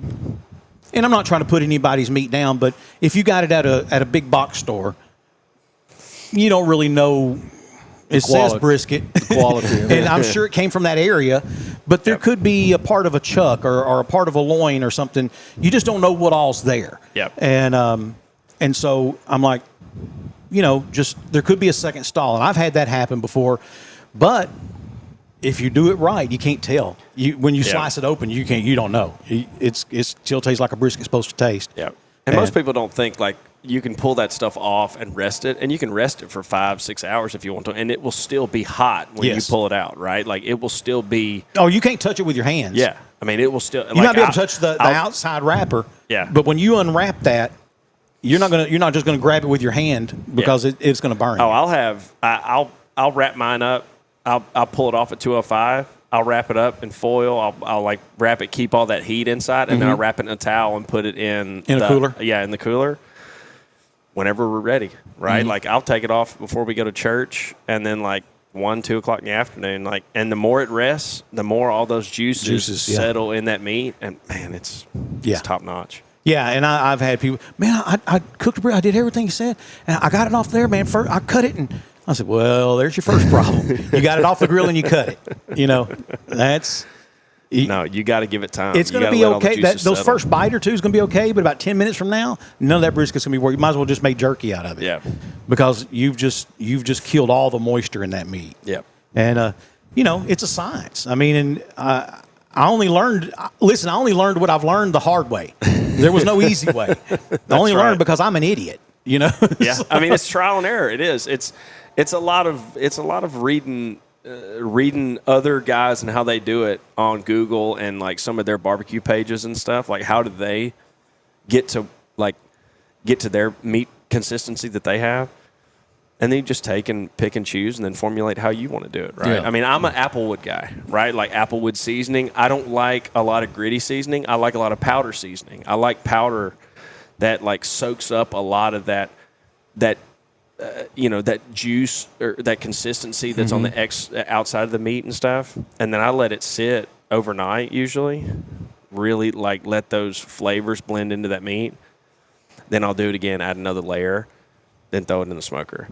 But that's stuff that I've learned over the course of the time that I've been smoking meat over, 15 years. One of the, when I first started doing competitions, I wouldn't even sniff out a stage for a prize, but I knew I was new and I was learning and trying to figure it out. And I got to go cook with Myron Mixon, 7-time world champion. I always said it's like if Nolan Ryan said, "Hey, you want to go play catch?" Absolutely. And yes. So I go cook with Myron. Well, it was funny. He said, "Here's what you need to know. Any money we win today, it's mine." He said, "But I won't charge you 1 cent for what you're going to learn today." Well, he charges $1,200 a day for his barbecue school. So I'm like, fair enough. Well, the first thing I notice is on the brisket, he sprinkles it with kosher salt. And I'm thinking, oh, maybe his rub doesn't have salt in it, So after he got through putting his rub on there, I taste some of that rub. I'm like, ooh, there's lots of salt in there. So I asked him, Myron, I saw you salted ahead of time, but then your rub, he's like, man, if you're not salting ahead of time, he said, you're just wasting time and money. Yeah. And I started salting ahead of time, and not heavy, just a little kosher salt, just to open and what the science of that is that kosher salt opens the pores up. And so when it goes on the smoker, it will accept that smoke better. Yep. And all of a sudden, my smoke rings looked a whole lot better, all of that stuff. And all of a sudden, I started hearing my name called, started winning. Same thing on my rub. It took me 10 years. I mean, literally took 10 years of trial and error to make a rub that I'm like, I'm okay with. Yeah. And I would, I had a little piece of paper that I used to keep it on, like on a magnet on the refrigerator. And man, I would scratch that out and say, okay, it doesn't need that much of that, or it needs more of this. And it was hard to follow. It was like scratched arrow going over to, Yeah. So now I just keep it on my phone. And you'd think I would know it, but I don't. I've got the same thing. My grandmother gave us a family cookbook, starter cookbook, to like essentially write down all of our personal recipes down on, and it's filled up with all sorts of stuff, but barbecue rub's one of them. Another one is my chili. I had a buddy of mine that makes, I used to work with Michelle, and when we started talking about food and stuff, he's a big, like, he's a foodie. Smoker. Yeah, he does all the same stuff, right? And so we got to talking one day about chili, and first off, like, chili does not have beans in it, right? No. Standard chili does not have beans, right? Or noodles. Or noodles, yeah. What? Skyline chili and the ridiculousness that is. If you add beans to chili, that's fine. It's chili with beans. It's not chili. That's right. Agreed. So, anyway, him and I were talking back and forth, and he was sharing me his chili recipe, and I was like, look, I'm a pretty opinionated person, right? I'm not afraid to share my opinion on things. And so I was like, man, that does not sound that fantastic to me. Take a couple of these things. Do this. Because I was very confident in my chili. He takes my chili and wins like second place in the Northwest Arkansas chili cook-off. Wow.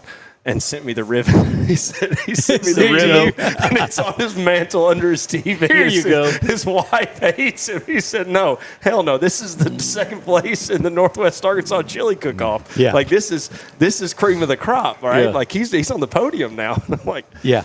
"Hey, buddy, it is what it is. The key is a pound of sausage. That's what the key is. If you're not putting a little sausage in your chili, man, you're missing out."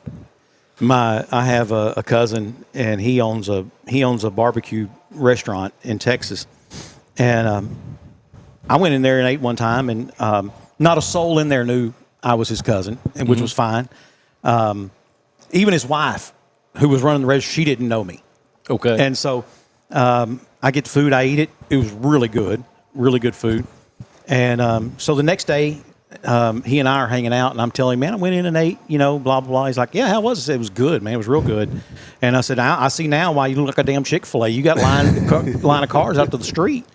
And he's like, yeah, we do well. We do well. And I said, well, let me ask you this. Are you happy with it? Are you happy with your brisket, for example? He said, yeah, it's okay. I said, yeah, it's okay. Are you happy with it?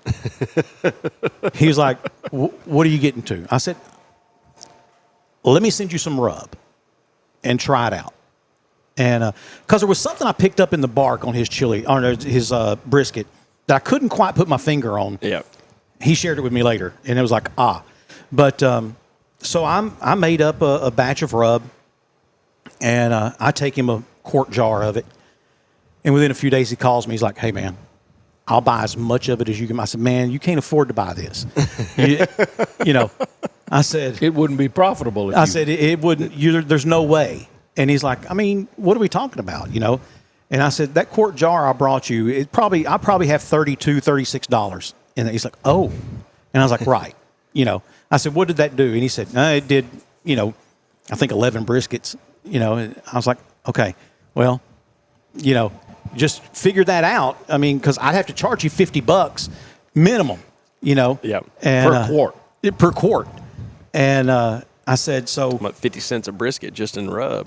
Yeah. And I'm like, no, $5. $5 in rub. And rub. And, now break that brisket down, and it's by the time you get it to the edible spot, I mean, there may be 8-9 pounds of meat there. And that's $8 or $9 in seasoning per brisket now. Yeah. So, wow. I mean, it wouldn't be profitable for you or me. Yeah.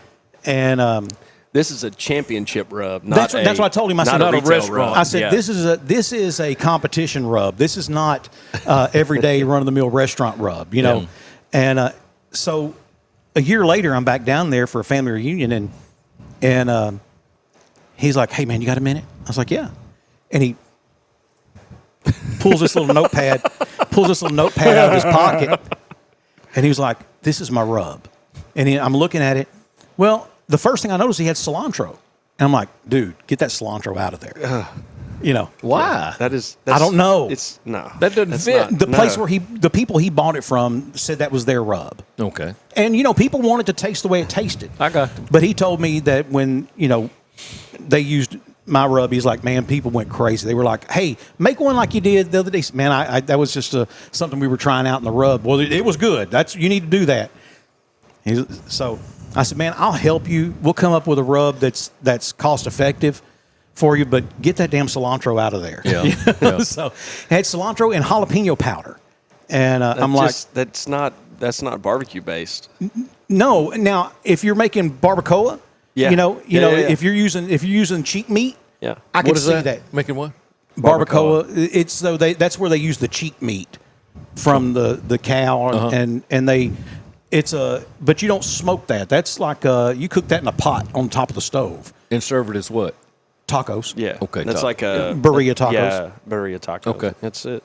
It's really good. It is good. It is. And here locally, Little Brothers, I think is the name of it, out at Best Western, where Papa Bolano started off years ago, out there at the bypass. They have a barbacoa, and man, it's good. Yeah. It is good, and it's good. Yeah. But so I was like, man, get that cilantro and that jalapeno powder out of there. Well, the jalapeno powder just gives. I just didn't have enough kick. I said, we can fix that. Yeah. I said, first of all, you have no dry mustard, you have no white pepper, and you have very little cayenne. And he's like, I'll try to make up for it with chili powder. I said, which explains why people belch loud when they leave. I said, you don't have to use that much chili powder, man. I'm telling you. I said, look, you asked me for help. If you don't want my help, just say so. And he's like, so we kind of worked with it. And I said, now, take that, and if you will use these ingredients in these ratios, I said, you may have to use a quarter of a cup more of this, because if you're using 4 cups of it, a quarter of a cup more is not going to be adding too much. Yep. Or you may need to take a quarter of a cup out of this. And he called me. He's like, dude, he said, spot on. He said, it's night and day difference. Yeah. He said, I actually look forward to. He said he'd gotten to the point to where when he was going to eat something from there, he'd just eat a couple of ribs or something. Yeah. And the food got boring. Yeah. Yeah. Exactly. I mean, it just got boring. Exactly. I get it. Listen, I did well on the circuit. I had plenty of shares of winning big competitions. Yeah. I've always said I'm proudest of coming in 7th at Memphis in May. And, that's the world's largest rib competition. You're talking about 360 teams. And to come in 7th out of that many. That was good. Listen, it's stupid to win, to come that high up. And but I done well. But I'm not a Jack Daniels world champion. Right. I mean, that's the difference between winning the 6A state championship and winning the Super Bowl. Yeah, I may have won some stuff, but nothing on the level of those guys. Yeah. And and I've had people tell us, man, you need to try those competitions. Man, you don't try those. That's the thing. You don't try those competitions. You commit. You become that becomes your job. That's all you're going to do. And they've got shows. They've got TV shows. Yes. They've got millions and millions and millions of dollars that pour into all these barbecuing events. You don't just go in there to play and have fun, right? And you're in there to win. Or the guys that you're competing against are in there to win. Yeah. I mean, they're the guys that will come and kick the table leg out from under your booth. That's the other thing is that is a cutthroat world. Man. It is. And some of those guys, they live vicariously through their ribbons and their trophies. Somehow they feel like they've lost their manhood if they don't place. Isn't it that way with any elite system like that? I think you're right. Like, you remember in the All-Star game when Michael Jordan and Kobe Bryant were playing? It was Michael's last All-Star game, and they told Kobe to miss the free throws, and he looked at him like, what? I'm not missing free throws. Absolutely not. But it's just it was an All-Star game. It meant nothing basically except pride. But once you get to that level, man, those guys they don't know any other. This is the 0.01% of the top 1%, right? That are competing against one another, and those guys, that's all they do. They live and breathe that stuff. Now you don't have to be an ass, and some of those guys, So, for example, I'm cooking one time at a competition. There's these 2 chefs from Dallas. They own a restaurant, and they're cooking next to me. Super nice guys. Yeah. They had a problem that morning, and so my partner and I got over there and helped them. And they're like, man, you don't know how nice this is, because if we were back in Dallas, people would have laughed at us. They'd have sprayed lighter fluid on us. What I mean? Yeah. And I'm like, yeah, there's no need in all that. So we're talking all day, and it was one of those competitions where you're also cooking some stuff that you're just handing out samples of. Right. And so they're feeding us, we're feeding them. And matter of fact, it was funny because Johnny Joseph was cooking right down from us. And, if Johnny shows up, it's going to be a serious competition. Yeah. And but these guys, so when my ribs were done, I sliced them and I handed them each a rib. And one of them took a bite and he said, man, that's not bad for a second place rib. And we laughed, and I said, I was thinking the same thing about yours. And so then after we turn everything in, and now we're just waiting for the judge, and we're still like another 2 hours away. One of them said, man, to be honest with you, he said, I wasn't nervous. I believe in my ribs. Till I ate that one. he said, man, and you won't get that at a lot of places. A lot of places, man, first of all, they don't want you talking to them. They don't want you walking up to them. Yeah. They don't want anything to do with you. Matter of fact, if they could put up a wall around themselves where you couldn't even see in there, they would. And I'm just not that guy, man. I'm going to have fun. I'm going to have a good time. That takes the fun out of it. It's like when we used to play, and I say that we used to play travel softball, and we were very competitive travel softball team, but we didn't go out there to win tournaments. We went out there because there was a bunch of buddies that wanted to get together, drink beer, and play softball, men's league softball, and they're throwing underhanded for Christ's sake. Yeah. And we wanted some of the best memories I have with my buddies are playing softball on the softball field, and in those scenarios, like yes, we won a lot of tournaments, but we also lost a lot of tournaments. But I don't have any memories of taking pictures with the trophy. I have memories of sitting on the tailgate, drinking beer and all playing bago and just waiting for our game to go, and all of us just, shooting the crap. And I appreciate someone who can go from that to competitive back to that. Yeah. And by probably somebody you played with a lot, Brandon Miller. Mm-hmm. And Brandon Miller, like during the regular season when we were playing softball, he was a lot of fun to be around. He's a lot of fun to be around anyway. He's walking up to the plate and just cranking dingers. I mean, it's just, but he's just having a good time. Right. But come tournament time, it was a whole different side. And I can appreciate that because then when it went back to just regular games again, he was just Brandon again. Yeah. I can appreciate people. They understand that, this is a time to play. This is a time to play seriously. Yeah. And, we had a little team that we did at the radio station. We were terrible. I don't think we ever won a game, did we? I was way past my prime. It was hard to even get out there.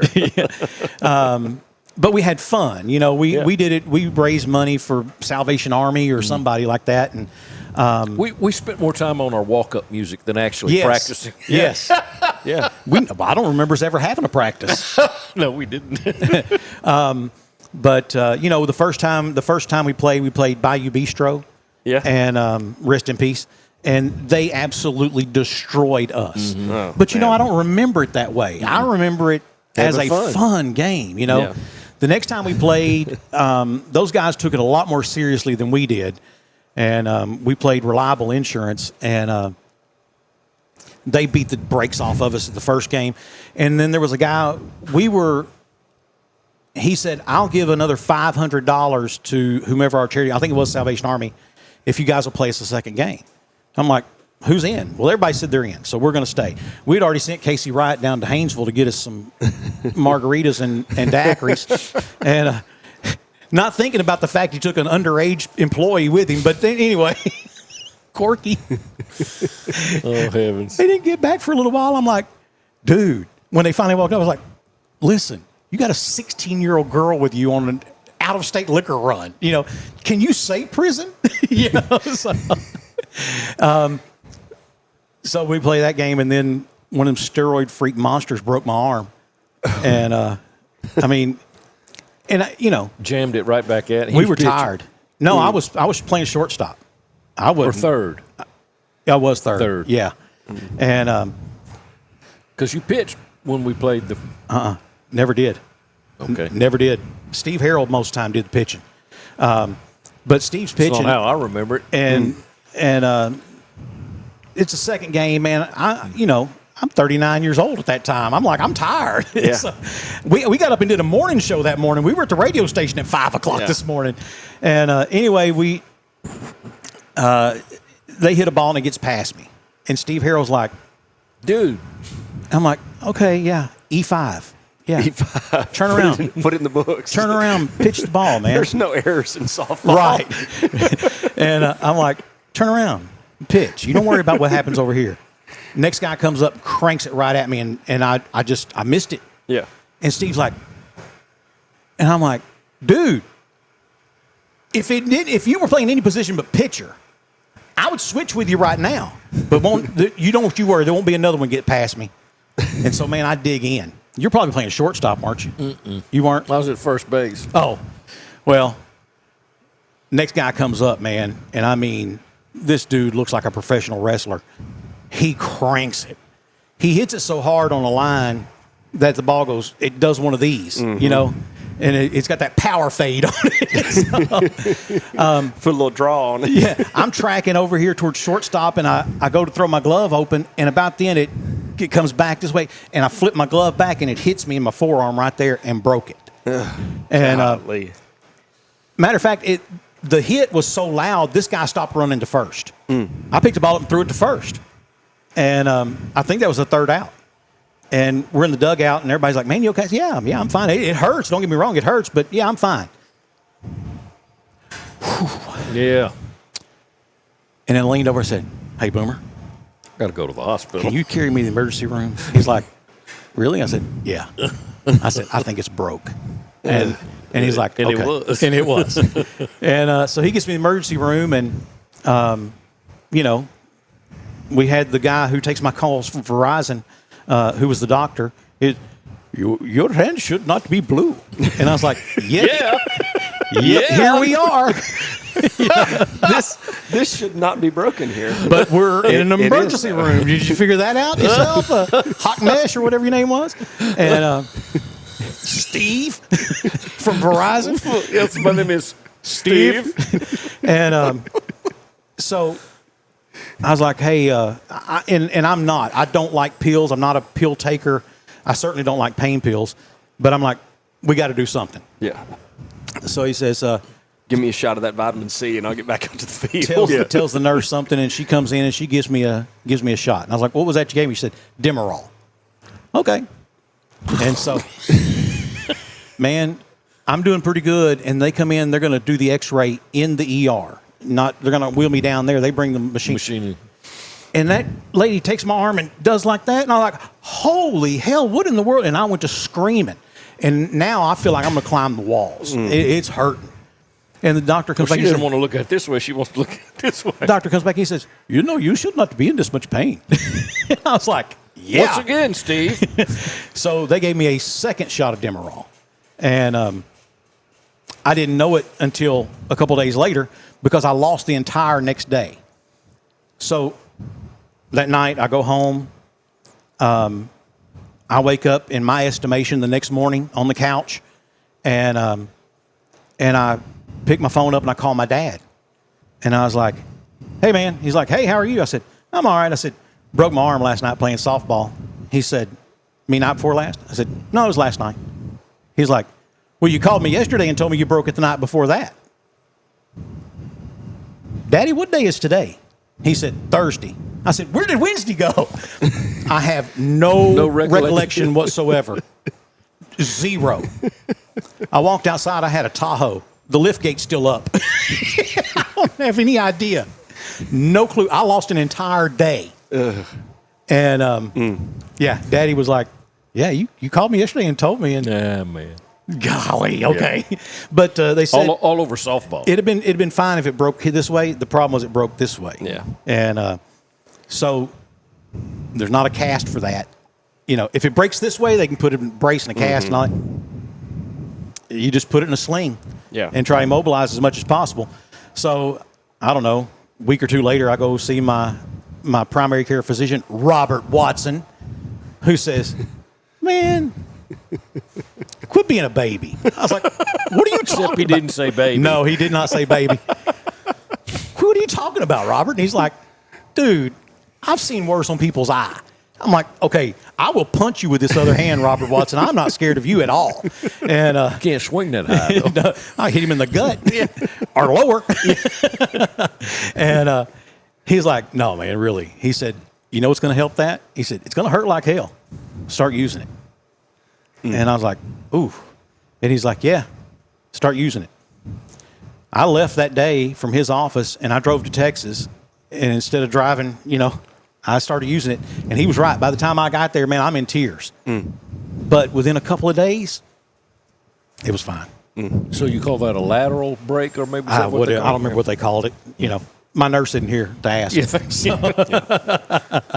Hey guys, I told you we were going to talk about college football, and I want to do that before we go to this break. We can at least start there. Okay. 75% over or under the chances that this week Lane Kiffin is named as the new head football coach at LSU. Over. Yeah. Boomer? Yeah, I'd have to go over. I have to agree. $90 million? Yeah, 93 is what I read. And even, look, if you want to win a natty, there's 3 or 4 places that give you the best opportunity. Now, you can win one just about anywhere within He can reason. win one at Ole Miss this year. He still could. You're right. I mean, it's not out of the question for this Ole Miss, this very talented Ole Miss team to win a national championship this year. Yeah. But there are places where you have more opportunities. Oh, yeah. And LSU is one of them. Yes. You know, LSU, Texas, obviously Alabama and Georgia. I'd say Florida, man, but there's 5 programs that are tier 1, top tier programs. Would you put A&M in that? No. Okay. LSU, Ohio State, Michigan, Alabama, Georgia. Yeah. Oregon is right at the cusp, but Oregon's really probably a tier 2 school. Now, tier 2 schools are they still. You're talking compete. Penn State.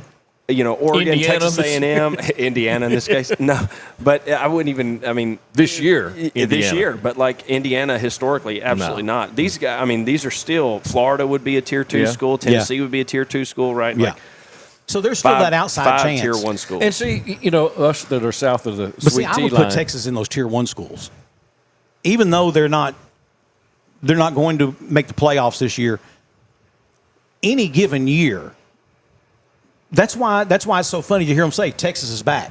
Because any given year they could be. Yes. It's believable when they say Yes. it. We laugh at it because it rarely comes to fruition. Right. But who would have ever dreamed that Mac Brown team in 05-06 could have beat USC, the dynasty of USC. Right. And but they did, you know. They did. And Vince Young put that team on his back and just stole that national championship. He did. So, but yeah, I mean, you're right. There, you know, like I said, Ohio State, Michigan. Yeah, I don't put Texas A&M in that category either. That's what I thought. Although I think they probably can be built into that category, right? Like consistently winning at a high level, top 5 team every single year, competing for a spot in the national championship game. You can get to that level, but it takes 5 years of consistent play like that to be considered a tier 1 school. I mean, look at it from Jim Harbaugh, right? Jim Harbaugh goes to Michigan. Michigan hasn't been relevant in a decade. Yeah. Jim Harbaugh goes in year 3 wins a national championship. Yeah. Right? Like that's the count. But when you look at all the resources that Michigan has, all the resources Ohio State has, all the resources Bama, Georgia, LSU, not only the resources they have, but the recruiting backgrounds. The recruiting areas of that. Baton Rouge, the state of Louisiana, but Baton Rouge and the surrounding areas produce more like SEC, like tier 1 caliber athletes than anywhere else in the country. Yep. I mean, it's insane so why would you not want to be the head coach of the Bayou Bengals, right? And you know, Baton Rouge is. Here's what's funny: you can be in Houston or in Pensacola in the same amount of time. Yeah. From Baton Rouge, you know, and incidentally, both great recruiting grounds.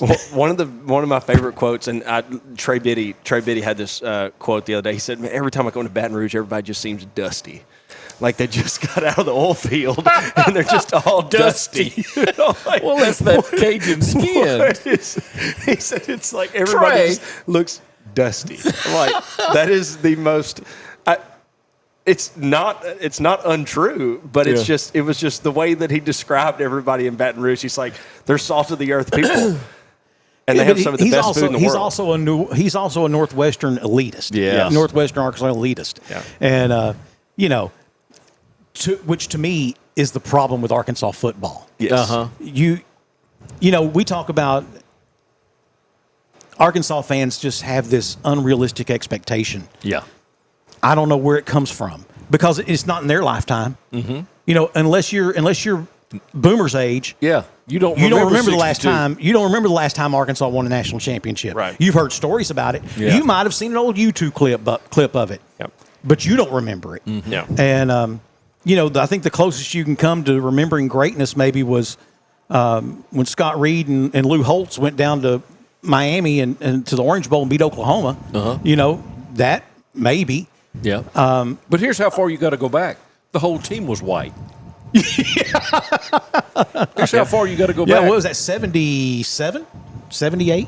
When they won the national when they won the national championship. That's 64. Yeah, 64. I was talking about the Orange Bowl. No, I'm talking. Yeah. I was backing up. But that they have this, and then I think it's also unreal expectations is just boiling it down to that. But then there's also this sense of doom. Oh yeah. So I remember the World Series, the drop third out or the pop fly that hits out in foul territory, Carson Shaddy and those guys. It was three seniors. It was three seniors that triangle surrounded three seniors that had played for Dave Van Horn for 4 years. And no, I'm sorry. Cole was a junior. Cole got drafted as a junior, but the other two were seniors. Carson Shaddy and who was our first baseman then? I forgot his name now, but he had a first baseman name too, though. That was the thing. He was like, "Yeah, that guy plays first base." He was a lefty, but he never wore bat and gloves. I forget his name now, but I'll remember it. So they lose that game, and now they have to play a deciding game 3, and the next day they get rained out. Yeah, and so Arkansas their fans, whole team has another day of rest. Arkansas fans were losing their mind. It's not, man. I've got a friend who, and I saw this is all. I actually did screenshots of it and posted it on Facebook back then. I've got a friend, and his wife works for ESPN, and she said they had decided yesterday that they were going to give them an extra day of rest no matter what it took. It ain't even raining that bad. Yep. And right below that screenshot, I put the screenshot of the radar. And it's purple. It looked like LSU invaded there. Yeah. And I'm like, and you just knew they're going to screw us. I just don't have that. I don't have that much pessimism in my life. Yeah. To always think. My thing is when did I become so important that everyone was out to get me? Yeah. And so, but all that being said, that's an issue with Arkansas. Just think if you're a Florida fan, and not just football, any sport. Florida thinks they're going to win a natty and should win a natty, and the rest of us should just beg them for the opportunity to lose to them. Yeah. Florida Gators think that about every sport. Didn't they win the basketball national championship this year? Yes. They won the NCAA tournament this year. Did they win the NCAA this year? Yeah. They beat, was it Texas Tech? But didn't they beat Texas Tech? I don't remember who they beat. I don't remember who they beat. But they did. They had a really, really good. But historically speaking, Florida athletics has always been Tier 1 athletic programs, right? I mean, the football program, you go back to Chris Leak, Tim Tebow, those years where, Lord, I mean, they were competing for a national championship every year. Well, they just haven't been the same since. Steve Spurrier and then Urban Meyer. Yeah. Yes. But, to me, it was going to be hard to walk in behind Steve Spurrier. Yeah, it's no different than Kalen DeBoer walking in behind, walking behind Nick Saban. In fact, I think it was even bigger shoes to fill Nick Saban than it was Urban Meyer. But still, I mean, but it's still dramatic when you have to come behind a national championship winning coach. Man, it's tough. It's tough, right? Yeah. So, but all that being said, so the over/under 75% chance that Lane Kiffin will be the next head coach at LSU. I agree with you. I think it's over 75%. I think that's a done deal. Okay. Yeah, I think 100% LSU, if you're looking at it from just what Lane Kiffin has available to him between LSU and Florida, which he's not going to go to Penn State, right? No. He's going to go LSU or Florida. He's going to stay in the SEC. Yeah. What resources are available? Let's just say they're a wash, right? Recruiting ground, LSU has to compete against Tulane. Yeah. LSU. They have to compete against themselves. Florida's got to compete against Florida State, Miami, UCF, USF, FAU. I mean, they've got major football teams that are there. And Georgia. Georgia's right there. Georgia's right across the board. But they do have a lot of talent in Florida. They do have a ton of talent in Florida, but they also have a lot of competition in the state of Florida. So to me, right, you're going to compete against Georgia day in and day out. You're not going to compete against Georgia for a Baton Rouge kid. Right. If you're at LSU, it's not going to happen. Right. Like, kid leaves Baton Rouge and goes to Georgia because he wanted to go to Georgia. Because his daddy's from there. That's right. Yeah, that's what it is. Grandma lives in Atlanta or something. There's a connection. Yeah, if you're the head LSU Tiger football coach, right? Like, you have to draw a circle around Baton Rouge and say everybody in South Louisiana is coming to LSU. Everybody that we want, we're getting. That's it. Hands down. Everybody from the state of Louisiana, we're going to get. Well, and being from Louisiana, it was every kid's dream to someday be able to run out the tunnel at Tiger Stadium on a Saturday night. Man, top three stadiums in the country. Yeah. You know, one of the only places. This is. I'll get to it in a second. But one of the only places where there's been a seismic reaction. Yes. During a football game against Notre Dame, Alabama, in 19 when that team went undefeated and beat Alabama, and the fans went so crazy on that last touchdown, it registered on the Richter scale. The other time, over the geology department. The other time that I've known of that happening was a baseball game. Arkansas Razorbacks come from behind, win grand slam, I think, to send them to the College World Series. Gosh, just a day ago, I could have told you who it was that hit it. Was that in 2008? 2007, 2008? Brett Eibner? Eibner, that's it. That was Eibner. Yeah. I remember watching that game in my room. Eibner. Little bitty TV. I was sitting there watching it right like this. I was watching the game, and I remember Brett Eibner hitting that. It was like two outs in the bottom of the ninth or something like that. Or I think it was extras. I think it was like the 11th. It may have been, yeah. And hits it out. I do remember that. And that registered on the seismic. That kind of started. That team kind of started the Dave Van Horn consistent. Because before that he would have. Now you think about it. I remember maybe it was 05, 06. Hell, they finished the season 25-25. Yeah, and that's Dave Van Horn. He probably hadn't had 25 losses since then. Yeah, I mean, I think that was around that time frame that it was Zach Cox, Brett Eibner. And there was a couple other guys. Oh, the kid that went on to play for the Giants. Wears his socks up to his knees. Golly, outfielder. So we're going to take a break. We'll come back. We'll talk more about the college football carousel because I'm interested to get your take on the latest rumors for the Arkansas Razorbacks. And up to this point, I have pretty much just laughed off some names. Yeah. But there were a couple that came out this past week that I was like, you know what? That makes sense. Yep. So we'll talk about that after this break on Off the Back Porch. Bring in the holiday season with Lone Star and Colin Raid Christmas and Hits. A night of your favorite country hits along with some Christmas classics. Thursday, December 11th at the First Financial Music Hall in El Dorado, Arkansas. Getting a buck to hang on the wall rarely happens by accident. It starts with preparation, takes some skill, and often even a little luck. Country Village Sporting Goods is your headquarters for all three. Right now, check out a brand new shipment of feeders, so new that they're still pulling them out of the boxes. A huge selection of lacrosse boots and plenty of warm weather camo for that early season hunt. And of course, bow hunters can't go wrong with the sales and service at Country Village Sporting Goods, 965 Smackover Highway in El Dorado. It's not just a ride. It's your four-wheeled fortress, your chariot of charity, the go-getter of groceries, leader of the ballgame brigade. And outside of your home could be one of your largest purchases. That's why you protect it with the Super Team from Van Hook Tire. Van Hook offers tires of all size, sure, but more than that. Batteries, brakes, belts, hoses, front-end suspension repair, air conditioning system repair and replacement, oil changes, alignments, and more. Protect your chariot, or whatever you call it, with the Super Team from Van Hook Tire. 2880 Northwest Avenue in El Dorado. Homes are typically heated or cooled 24/7, 365, using nearly half of all home energy. That new stainless steel refrigerator may look cool, but upgrading to the quietest and most efficient HVAC system can have much greater rewards. Choose a system with a Wi-Fi-enabled thermostat, so the most important appliance in the house is also the smartest, allowing you to set the perfect comfort level from anywhere. Presented by Lennox. Learn what perfect feels like at Lennox.com. Hey, welcome back for more of Off the Back Porch with Sandy and Boomer. Here at our favorite place, Boomer, and that is Main Street Pizza. You're going to have to move that mic. Okay. Where the locals come to eat and ate here today, by the way. Yeah. We said that earlier, but good food here. I've got a pizza over there waiting on me. Mm-hmm. As soon as you get done with this show. I'm sorry. Before we went to break, we had come up with there's a better than 75% chance that Lane Kiffin is going to be the next head coach at LSU. Yeah.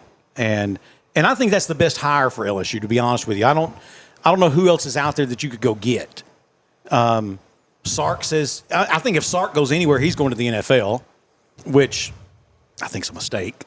You know, he could stay at Texas. All he's got to do is just keep winning. Yeah, and he can stay at Texas forever. I somewhat disagree because I think at those big-time jobs like that, it's unrealistic expectations. It's James Franklin's a prime example. He's a victim of his own success. Penn State was nothing when James Franklin got there. And 2 weeks before he was fired, he was the number 2 team in the nation. Yep. And 2 weeks later, you fired him? Yeah. Yeah, well. And I think that's all over the country. Yeah. You know, big come on through. You're not bothering us. Big universities, big programs, they think, like you said, that we need to have success every year. They're putting millions and millions and millions in them. And they're like, we want something in return. Listen, there's only one national champion. Yeah. There's only one every year. I don't care what sport it is, there's one. Yes. And, you not only do you have to be elite and great, you have to be lucky sometimes. Yeah, it takes luck. Yep. I mean, that 2019 team at LSU with Coach O and Joe Burrow, probably, I mean, I can look back at a couple of things and say that was a little lucky, but that didn't change the game. Auburn making the national championship was luck. Yes. That kick six, that doesn't happen any other time in college football. It hadn't happened since. Right. Not that we know of. Yeah. At least not on that scale. That's what I'm saying, on that scale of the. Now, I love this week of football, though, because it is rivalry week. So, you'll have Georgia Tech. Yeah, but the best one is going to be Auburn, Alabama. Yep. Because I love watching Auburn fans cry. Yeah. Auburn fans You talk about someone worst. who has never realized their role. You are the little brother. Shut up. Always has been the little brother. Yeah. And look, Texas A&M could very well win the national championship this year. They have the team. Okay. They have the best defense in the SEC, in my opinion. Outside of Auburn, Auburn has a elite defense. Texas A&M fundamentally is the most all-around defense in the SEC. Yeah. Agreed. But Texas A&M is still the little. Listen, you have the University of Texas in your fight song. Beat the Longhorn or beat Texas. Little brother. It's in their fight. You will never get past Little Brother stage if you are mentioning the other school in your fight song. You never get past that. No. That'd be like Arkansas having LSU in their fight song. I mean, why? So I think you're right. There are expectations and pressure, but listen, Sark is still riding high on recruiting Manning. Yeah. All they needed to do was just play Arkansas the first game of the season so that Manning could actually have a decent game. Yeah, exactly. That'll really kickstart his career. Right? How many times can we look back and Arkansas has kickstarted another quarterback's career? Yeah. Yeah. Just not many of their own. not many of their own, right? But it's ridiculous how many times that we've seen guys come in and are struggling quarterbacks that have played Arkansas, and all of a sudden they look like a Heisman winner. And that's exactly what happens. Or you get a backup quarterback that ends up taking the starting role the next because week of how well they played against Arkansas, man. It's and it's so ironic. Talk about little brother, dude. Because when I first really got introduced to Arkansas football when I moved here in 2002. And you're talking about guys like Jeb Huckabee and Tony Bua. I mean, that defense, man, they were nasty. Oh, yeah. They were mean. And to now have a defense that can't play dead in the Western, man, they're terrible. And I'm sure those young men, I'm not sure if it's a coach. Well, it's a talent issue. I mean, it's obviously a talent issue. It's certainly not a size issue because they look like an NFL defense. They do. But they don't play anywhere. They play like. But they're top coverage. They play like Barton Junior High against the SEC talent. Yes. And, they can't cover routes. They cross themselves up. The basic defensive concepts they struggle with. That's right? it. The first thing that Petrino said when he took over is we got to get in the good like alignment. We have to get aligned correctly. That's embarrassing. How much more basic is that? Where you go stand. Yeah, that's embarrassing without calling out your previous defensive staff. That's just embarrassing to not be aligned in the correct positioning to play defense. And everything changes week by week, right? Auburn wants to do something different than Texas A&M does. LSU wants to do something different than Tennessee does, right? You have to start with the right alignment to be in the right position to make those plays, to defend against what they're doing. If you're doing the same thing over and over, it's one thing when I talk about like, we run a 4-3 defense. No, you run the defense that fits the scheme that you're playing against that week. That's why I always like multiple defensive concepts, right? Where it's like, well, if we're going to run 3 down linemen this week, we're going to run 3 down linemen because they're going to throw the football. We want more speed on the field. Right? They're not going to run the football down our throats. They're not that good of a running football team, so we want to adjust to that concept, right? Yeah. Versus continuing to do what you're doing and have 7 slower individuals on the field, and then your backside of the field is your fast individuals. No, you want more speed on the field. More fast speed, yeah. So, well, you would think that'd be pretty obvious. It would, but apparently it was not very obvious, right? I mean, it was embarrassing. We could have saved Coach Pittman the embarrassment of being fired. If this is where Hunter Yurchek comes in. Sam, look, this is your last year to coach the Arkansas Razorbacks. Yeah. We're going to throw you a big retirement party at the end of the year. Yeah. Matter of fact, we're going to announce it tomorrow that you're retiring at the end of the season. I just got through firing your defensive coordinator. Coach O will be here tomorrow to finish out the season to run your defense. Bobby MFP runs your offense. Coach O's going to run your defense, and we're going to throw you a big party. I don't even know if Coach O would want to sign up for that defense. He would. He would. He's crazy enough to do it. He is crazy enough. That's the thing. Hey, what's the girls look like up there? That's the problem. I don't know if I want to give him a Altman. Said I'm having a good time down here in Florida. Woo pig. I can't. I said he can't do woo pig. It don't even sound right. No, listen. I'm just telling you right now. I'm just telling you, he'd do an interview, and that's all you got to do is just whoop it. He ain't got to say "Go Hogs." He doesn't have, he doesn't have to do the whole fight song. Whoop it. That just sounds wrong, man. He's a Go Tigers. It would work. Go Tigers. Go Tigers. It would work. It would work, and I'm just telling you. And you know what? The thing about him, people don't even remember the last season that he coached, right? Yeah. The last season that he coached, goes and wins a national championship, goes undefeated, has arguably the best college football team ever in the history of college football. In history of football, yeah. And was he 3-7 the next season? He made a bowl game. Did he make a bowl game? Yeah, he made a bowl game. They were 6 and something. He loses Justin Jefferson, Jamar Chase, the 2 best receivers in the NFL. In the NFL today, yeah. Joe Burrow, right? Clyde Edwards-Helaire, right? Yep. And then half a dozen defensive draft picks, right? Who's the little bitty guy that ran so fast that made it the NFL? That was so fast he was on the team with Burr and them.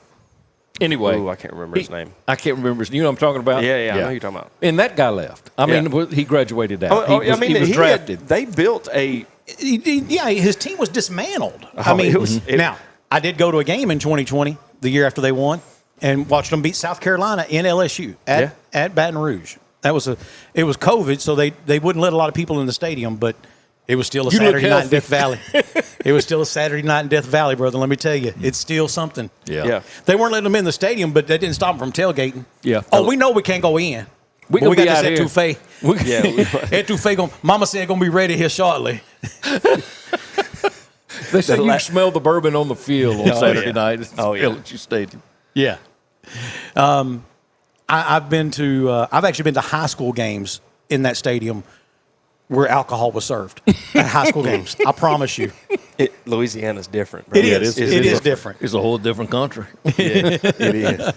But I still say if you can't go out there and get the coach you want, if you're Arkansas, you keep Bobby, hire Coach O to run the defense. He's already said and recruit. He's already said, I want to be a recruiter. I don't have to be a head coach. Give me a defense. Let me be the head recruiter, and let's go. I'll say this. The one thing that Hunter Yurchek, and I don't even know if it was in Hunter Yurchek's purview to do this and approve it, but the one thing Hunter Yurchek did was allow Sam Pittman to hire Bobby Petrino because there's always been a group of the fan base that wanted Bobby Petrino that could give a damn about what Bobby had done in his previous role and the and he also had the apology tour. He sincerely he did. And hey, there before the grace of God go I. And so I get it. And he came back. He went to that Little Rock Touchdown Club, and I'm going to tell you, I'm not a big David Basil fan, but when you can impress Baz, you've done something. Yeah. And when he went to that Little Rock Touchdown Club and tearfully apologized people knew he meant it. Yeah. And well, I mean, and he think about what Petrino walked into, right? I mean, what was it? Casey Dick was the starting quarterback his first year, right? Had a couple of decent wide receiver, Julian Horton, and who was the other wide receiver that they had? That was it wasn't a great class, right? He walked into the years after Darren McFadden had left. And it was and of course the whole Springdale 7. Oh yeah, and that debacle that had just taken place, and man, the fan base was divided, the team was divided. It was not easy to walk into. Yeah, and then he walks into this situation, recruits some kids out of Warren High School, recruits some kids out of Little Rock, DJ Williams, Jarius Wright, Joe Adams, Greg Childs, all in the same class, right? Yeah. Brings Ryan Mallett back from Michigan, who wanted to be a Razorback, but ultimately did not have any idea what the future of the University of Arkansas was going to be, and brings in a couple of other key players, but and then builds something around it. Kobe Hamilton the next year, right, and builds something, see something in these players, right, and build something that is really an elite program, right, at that point. I mean, it was – They finished his last season. They finished number 3 in the nation. It was Bama, LSU, Arkansas. Yeah. Right? I mean, it was 3 SEC teams in the top 3. Yeah. And, man, it was a lot of fun. That was a lot of fun. And people want to relive those days, right? And it's just, to me, it's not going to happen, right? Not in the NIL world. The one thing that Yurichek did was allow them to hire Bobby Petrino back so that if it failed across the board. Yeah. And they could clean the slate and there was no more. It hasn't. That offense is one of the top in the nation. It is. That's the thing. And to me, they are one of the best offenses in the country. You just got to get him some. You got to get him. This could be a 9 and 10 win team this year if they had just a little bit of defensive talent. I think that they have some problems on the offensive side of the ball.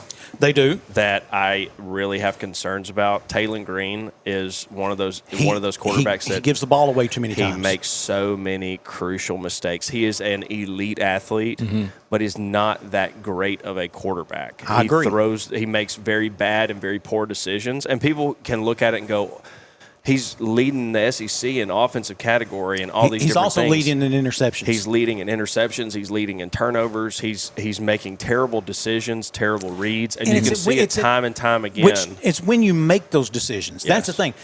Look, a quarterback's going to throw interceptions. You don't throw them in the red zone. Yes. You don't throw them when you're 2nd and 2. Yep. And then taking the sacks. To me, that's the biggest issue. With the level of speed that you have and the decision-making, taking the sacks that you're taking and making the mistakes that you're making, it's negatively impacting our ability to win football games. Agreed. Just as bad as I don't want to say just as bad as the defense, because the defense is atrocious. But there are a lot of things that Taylon Green does on a weekly basis that you're just like – I mean, that you're shooting us in the foot every time you make these decisions. You're shooting us in the foot, right?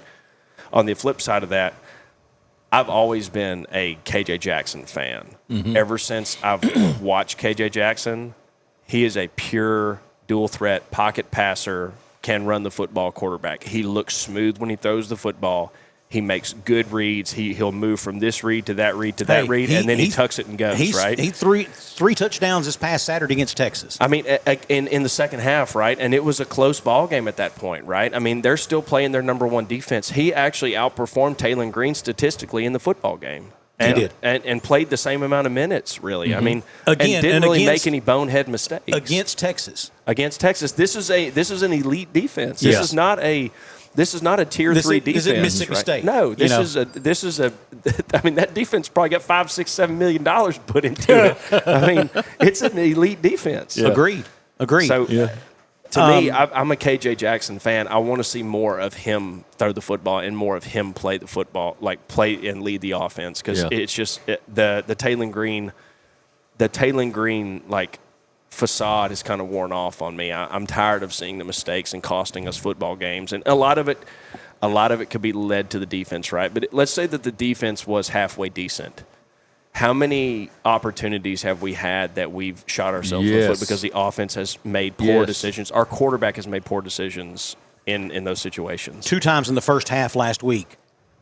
The defense, this atrocious defense, gets a 3 and out. Yep. And then what does our offense do? 3 and out. Yes. Yeah. Both times. And the thing is, it's because he can't, Talon can't read the offense and read the scheme that Bobby wants him to do. He's a one-read quarterback. You can look at it in his feet. Mm-hmm. When he takes the snap right, his feet are so slow, and he's rotating to his one read. And when his one read is not there, he may go read 2, but he's pretty much at that point panicking. It's a panic at that point because he doesn't understand that level of Bobby Petrino quarterback that he has to have, right? Where Tyler Wilson, Ryan Mallett, right there, boom, boom, boom, done. I've got to dump it to my running back, or I've got to get out of the pocket, right? That was their, or at least throw it away. Yes, or throw the football away, right? Talon, when you watch him take the snap, it's like a very slow. His feet rarely move, right? That's because he's set on his one read. He's trying to get his feet in that one read and then go. If it's not there, it's not there. Yeah. He may rotate to that second read, but man, it's while he's leaving. Yes, while he's leaving the pocket. Who was the wide receiver for Arkansas last year that just was so underutilized, but got drafted? Armstrong. Armstrong? No. Armstrong was his go-to. Isaac Tesla. Yeah. For the Giants or he gets for the drafted Lions in the first round. Why? Because they saw something in him that Arkansas couldn't get out of him, and that was because he wasn't Washington. It was his intangibles. He was 6'3". He was 6'4", ran a 4.4 40, and has hands that are like this big. Yeah. Catcher's mitts. I mean, and he's already made ESPN top 10 plays this year in the NFL. Like he's week 1 of the NFL, he had a one-handed touchdown catch, and then it's insane. Satania goes to Oklahoma and blows it up. Yeah, it blows my mind that they let a Fayetteville high school kid leave Fayetteville, Arkansas, and go to Oklahoma. Like, that absolutely blows my mind. And I don't think that's Bobby Petrino. I think that is what you mentioned, and that is Green's inability to be that deep. Yes.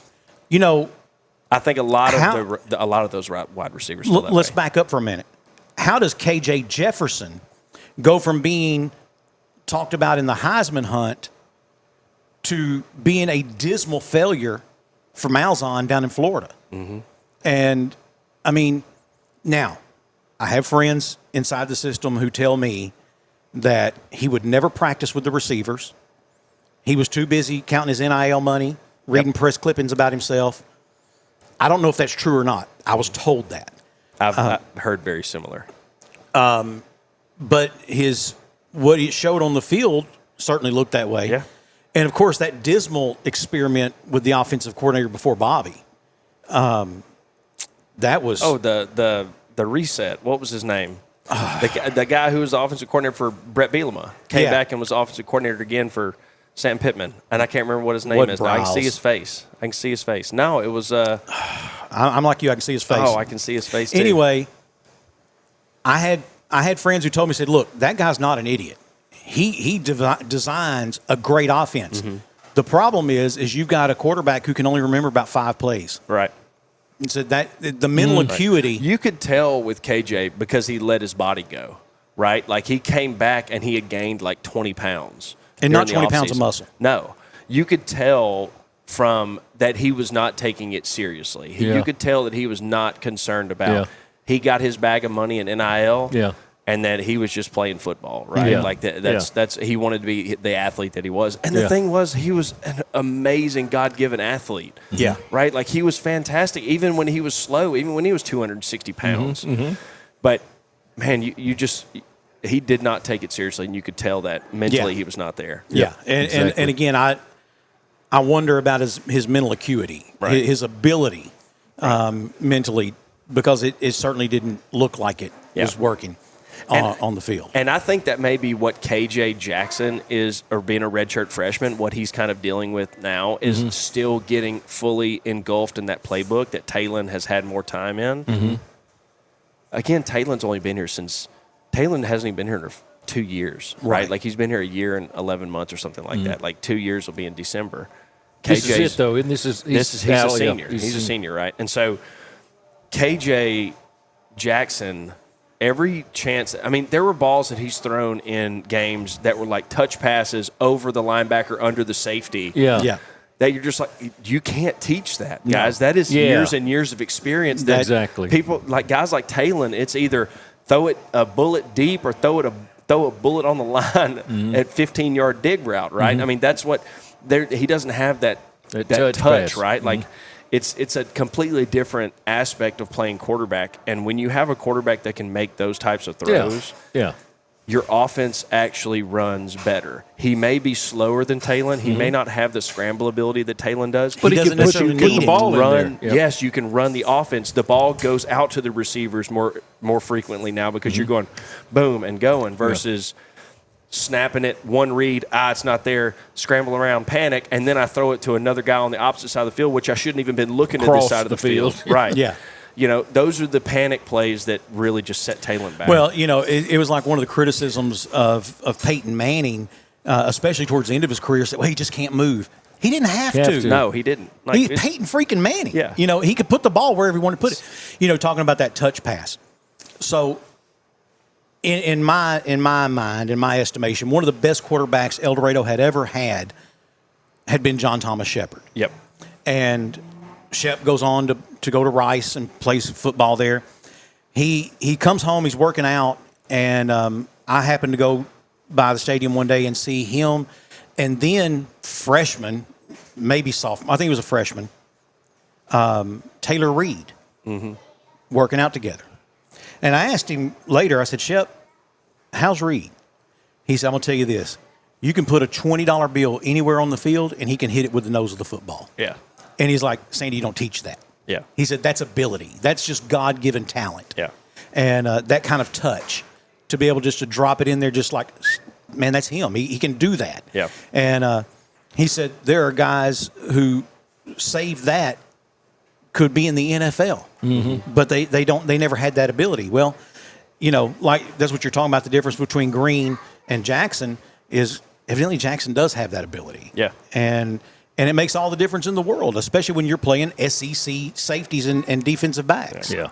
You know. I was watching something the other day after that game, and DJ Williams, DJ Williams has his own podcast, does his own stuff, and I usually watch DJ, and he said there was one thing he saw in the Arkansas-Texas game that he was like, I've never been more proud of an individual player as a Hog than this. He said, KJ Jackson threw a touchdown pass, right?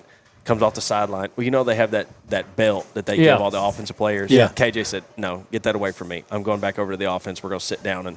And they had it on video, right? Like ESPN is going through and showing it, and KJ says, no, get that away from me. I'm going back to sit with the offense. I'm not making a show. That's a mindset. That is a gladiator. Mental, yes. That's like, I don't care about that stuff. I'm ready to go figure out how we're going to score this next possession. Yeah. Act like you've been there before. Give me the ball back. That's what I want, right? Yeah. Those are the guys that you want to lead the team. Agreed. 100%. It's not they've got guys with basketball goals now where they do dunks on the that just makes no sideline. sense. It's a 9-foot goal. Yeah.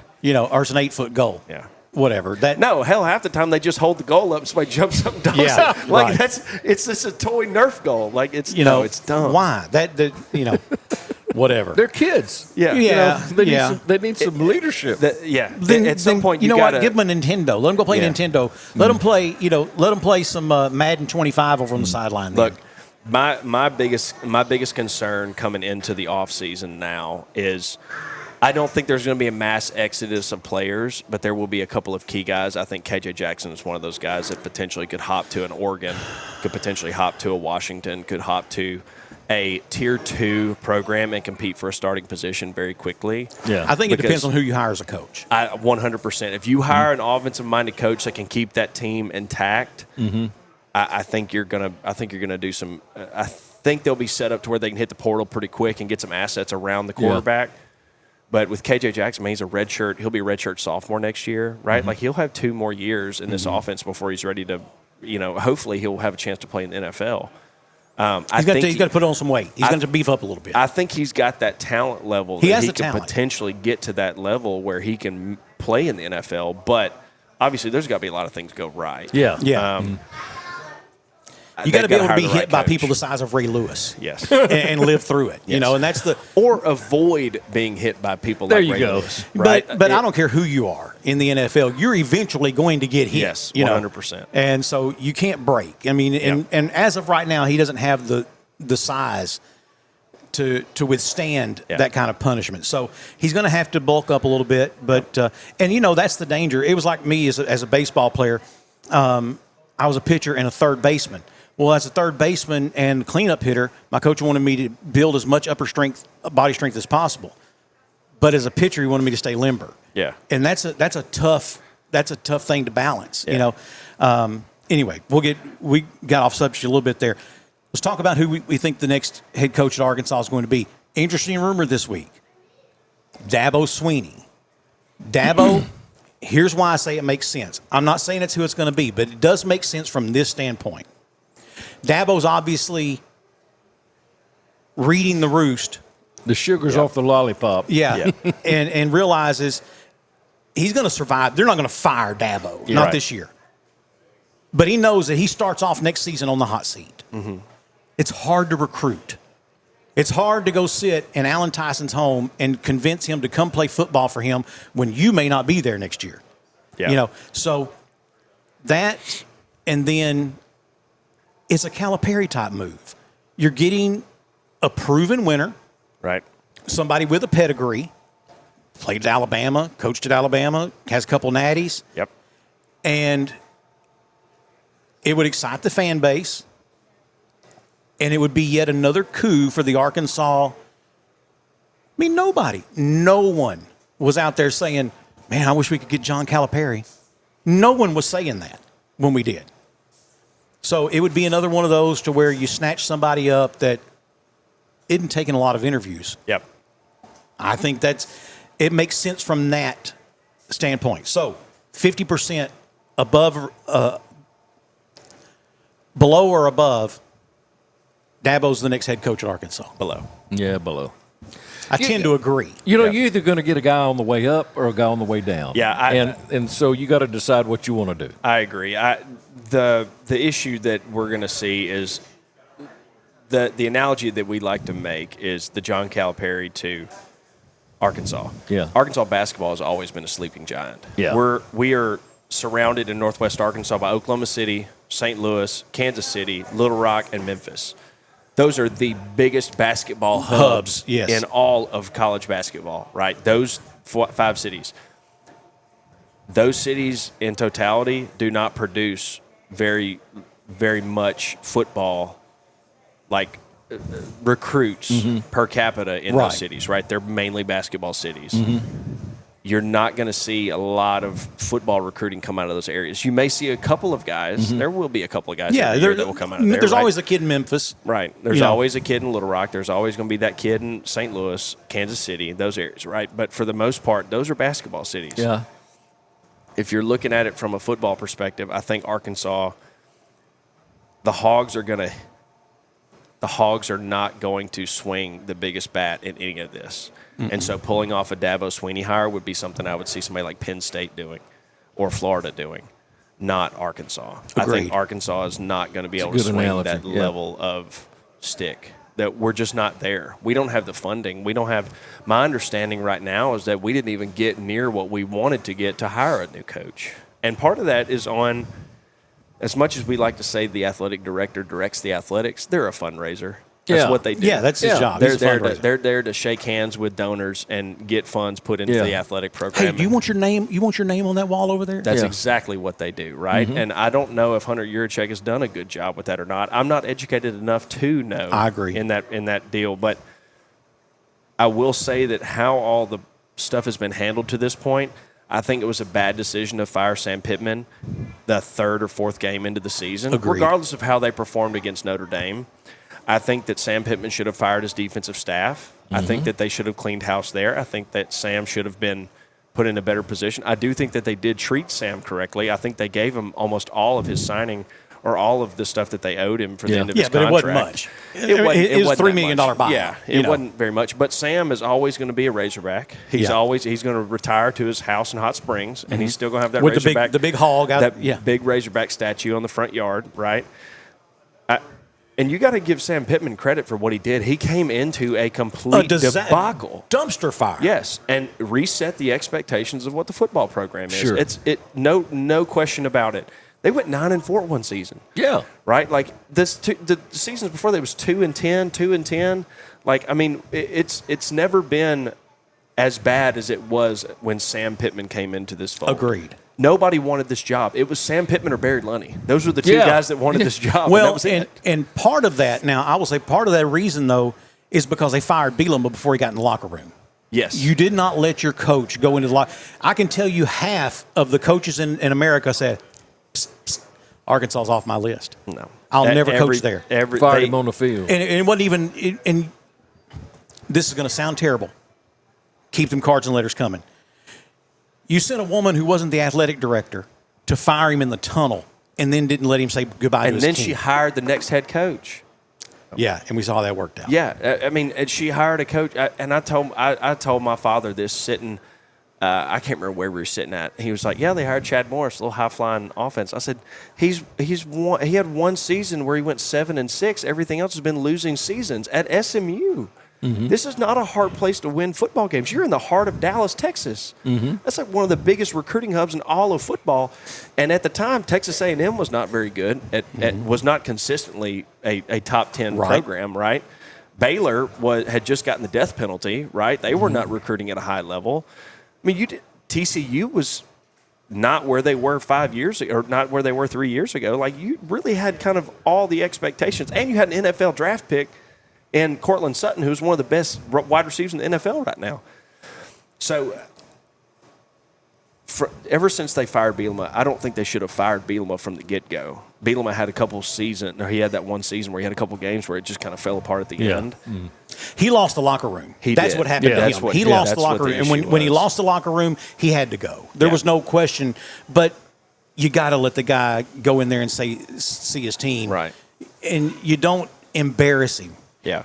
Look, I said it then. I say it still to this day. Brett Bielema is a good coach. He is. He's at Illinois now. Yes. Illinois is coaching Illinois to winning football seasons every year. And football seasons that Arkansas would die to have right now. Yes. He's a good coach. He's not an SEC coach. No. He cannot evaluate talent and see if it's SEC level or not. He could not look at speed and say, is that SEC speed? Yeah. One of my favorite stories, 2007, I believe, was the year. Preseason poll, Oregon #1, LSU's #2. First game of the season, guess who's playing each other? Oregon and LSU at Oregon. First play, Oregon wants to run this jet sweep. Mm-hmm. Hand it off to the wide receiver. He's trying to get the corner. He gets creamed by like 3 LSU defensive players 6 yards back. Yep. That guy runs off to the sideline where the parabolic picks him up, and he said, "Coach, I thought you said we was fast." Well, you are for Pac-12. Yeah. But that's not SEC Not only fast. are they fast, they're big. Yeah. And, they grow big down in Baton Rouge, dog. It reminds me of the time that the coach from somewhere around Fort Smith, it was El Dorado was going to host a playoff game, and we were playing them. And he got on Drive Time Sports the Friday before during the Sonic Scoreboard show, and he said, "Yeah." They said, "Well, Coach, what do you think? You played the reigning state champs." He's like, "Yeah, I get it." He said, "But have they really played? Has El Dorado really played anyone?" Yeah. Van Buren, that's who it was. Has El Dorado really played anyone? And I thought, ooh, I don't think I'd have said that. Pine Bluff, Lake Hamilton, Texarkana at that time. Okay. We just beat Marion, which was not an easy feat. Right. And I'm like, so the next week, of course, we captured it. We played it on the radio 10, 12, 15 times that week. The next week, as soon as that game was over, the 12th man, signs come up. Guess we still hadn't played anyone. Does that coach wish he could take those words back? I bet he does. Yeah. That was not smart. Yeah. That's the type of stuff where you think you're saying something as like a confidence, and it's really a negative, right? It really. Yeah. That's why you just gave that other team billboard material or bulletin board material. You see a lot of coaches now, they just deflect those questions. Like, they're a really well-coached football team. We're excited to play them. Yeah. Right. Man, what a great game this is going to be. You just don't say stupid stuff like that. And like I said, I think if he had the chance to do that one over again, he probably 100%. would. So let's hear it. Who is the next coach at Arkansas? Oh man, if it's not Dabo, I have no idea. I tried to guess LSU. Plus or minus, is it Gruden? No, it's not going to be Gruden. No, I don't think so either. I've got 3 names. I've got 3 names that I think are legitimate candidates. Kane Womack, defensive coordinator at Alabama, who's my number 1. I would love to have Kane Womack, a Fayetteville high school graduate. Yes. He's from Northwest Arkansas. Eric Morris, head coach at North Texas, who is 9-1 now at North Texas, potentially a playoff candidate. And then Alex Galesh, USF. USF, yeah. I think those 3 are – it's no different. We've heard this for 2 months now since Sam Pittman was fired. Alex Galesh, John Gruden, Eric Morris is one that just now is popping up, right? I mean, Eric Morris was the last couple of weeks. He's really kind of hit a new standard, right? Rhett Lashley, right? Which Rhett has signed with SMU. He signed an extension with SMU. I think he's a fantastic coach, but I do think that Rhett probably needs to stay at SMU. I think SMU right now is a better job than Arkansas is. Okay. Yep. I 100%. Build his resume. I would make that argument 100% that SMU right now, from a financials, from a recruiting base, from what he could be the next coach at Arkansas. He could. He could let him compete for a couple of national titles. Let him compete for a couple of not national, but playoff spots. Right. I mean, last year SMU was in the playoffs, got beat by Penn State, but they were in the playoffs last year, and that's more than what any head football coach at the University of Arkansas can say over the last 25 years. Yes. So, couple other ones to think about. Hugh Freeze, who we know has been on an interview. Personally, I don't think that's a good hire. I say the same thing about him that I say about Gus. I like Gus. I want to be very clear about that. The little clip of me saying that Gus Malzahn will never be the head coach at Arkansas has gone viral. Yeah. And I get so much hate for that. And that's fine. I have an opinion I'm entitled to. If you don't like it, click to the next video. Yeah. But I agree with you. I don't think Gus will ever work at Arkansas. No, and I just think the fan base is too divided. No. The fan base is too. Look, there's going to have to be a killing off of a whole lot of fans who can never get that Springdale 7 taste out of their mouth. That's what it boils down to. Yeah. Now, was that handled poorly? Absolutely, it was handled poorly. Yeah. 3 ways. First of all, Frank Broyles handled it terribly. Yes. Houston Nutt was not the grown-up in the situation he should have been. No. That was a call play, Chuck, and I called it. That was the most sophomoric junior high shit I've ever seen in my life. Yep. Is when Houston Nutt is standing there trying to make sure everybody knows he calls the plays. That was idiotic. And then, of course, all Gus ever had to do, all he ever had to do was walk out there and say, I work for Houston Dale Nutt. I work for Coach Nutt. That's all he ever had to do, and he wouldn't. Yeah. And so that was handled poorly. Yeah. It was never going to end well. Nutt felt like Mustaine and that group was shoved down his throat. Well, guess what? They were. They were. But guess what? They were freaking good. Yeah. You know, they were. And all that, and how many young men were ruined? I mean, Mitch Mustaine was never the same. I'm going to say he obviously had a proclivity for some of the stuff he's done. It's not like, Houston Nutt forced him to, snort meth and snort crank off the dashboard of a car in the parking lot of an airport. Yep. But, I mean, just one adult in the room could have fixed that entire situation. Yeah. And it didn't happen. Yeah. And then you had, and God knows I love Rick Schaefer. I rarely agree with him, but I love him. But then you had people like Rick who have this man crush on Gus that Gus could basically turn water into wine as far as Schaefer's concerned, that it caused all this tension from the locker room to the athletic department to the university to the surrounding area to the state. Yeah. And right or wrong, Gus is going to catch the blame for that nowadays. Yeah. The thing about Gus and what most people can look at for Gus was he brought in the power spread offense into college football. Mm-hmm. It was not run. There was air raid, right? You still had the Mike Leach air raid offense, but nobody had brought in the power spread, which is spread the defense out and run the football, right? Nobody was doing that. Well, when you have Darren McFadden, Felix Jones, and Peyton Hillis in your backfield, that offense tends to run really well when you've got those types of guys in the backfield, right? Even when he went to Auburn, though, like most people looked at it and went, oh, they had Darren McFadden and Felix Jones. No, his offense was going to work until the defenses learned to adapt to it. It was a flash in a bucket, right? He goes to Auburn.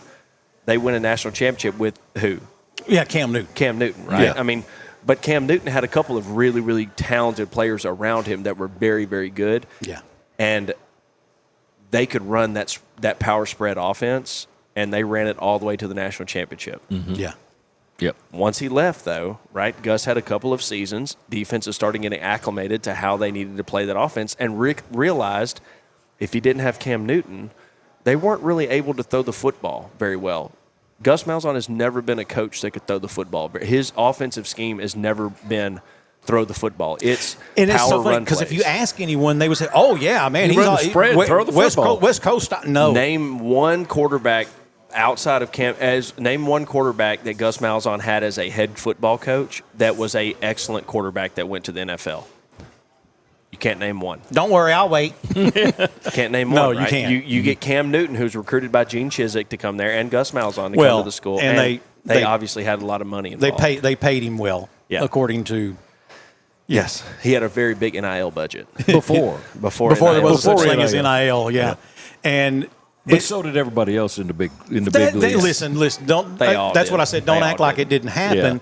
Yeah. SMU got the death penalty because they were just willing to admit it. Yeah. Sure. Those guys. Eric Dickerson. I was watching an interview with him the other day, and obviously from several years ago. But he was like, "Yeah, man." He said, I pulled up at high school one day. And he said, SMU had already bought me a Trans Am. T-tops, and he said NCAA shows up at my high school and they're like, hey, we need to talk to you. And he's like, okay.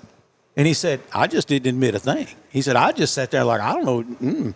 My daddy works at the dealership and that's how we got this car. And well, what's the note on there? I don't know. You got to talk to my daddy. Well, his dad didn't admit to anything. His mom didn't admit to anything. When no one would admit to anything, they had nothing. And, but of course, then, SMU just went stupid. Boomer's our best running back. He needs to borrow a car this weekend. And he'd get in and be $10,000 in the glove box. Yeah. Stupid stuff like that. And, but these donors are the guys that have the money. They didn't get money because they were idiots. Right. Yeah. They know how to play the system. The system is designed. They know how the system is designed. They can do what they want to do when they want to do it. Exactly. So Fitzhill still tells the story, and I believe it was Felix Jones. I could be wrong, but I believe it was Felix Jones. He goes to a recruiting visit at Felix Jones' house, and Arkansas was not going to get him. Yeah. And I believe he said that someone in Felix's family said, see that briefcase over there? Auburn brought that. There's $100,000 in it. What you got? Mm-hmm. And he said the opportunity to play football for the University of Arkansas, and gave his little spiel, and that was that. And then on signing day, he was at Felix Jones's high school to sign someone else. Found out that Felix had not signed with anyone yet, and ran over there and said, man, if I put this down in front of you, will you sign it? And he said, yes. And that's how they got Felix Jones. Yeah. And a big part of it was because he was a man of character and integrity. Yeah. And that meant something.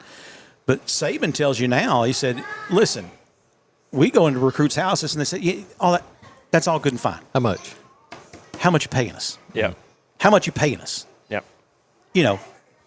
I used It's to. what Saban said. Used to, you could go. And the thing is, this is just going to keep going up, guys. It's a never-ending. Something has to change. NIL in its current state is untenable. Yes. I mean, something has to Something has to move. Arkansas puts $40 million into the football program. Virginia Tech puts 50. Georgia puts 70. LSU puts 80. Yes. It's a never-ending cycle of you will continue to be the bottom of the barrel as the University of Arkansas because you're not going to compete at those levels. And donors don't want to spend bad money. Right.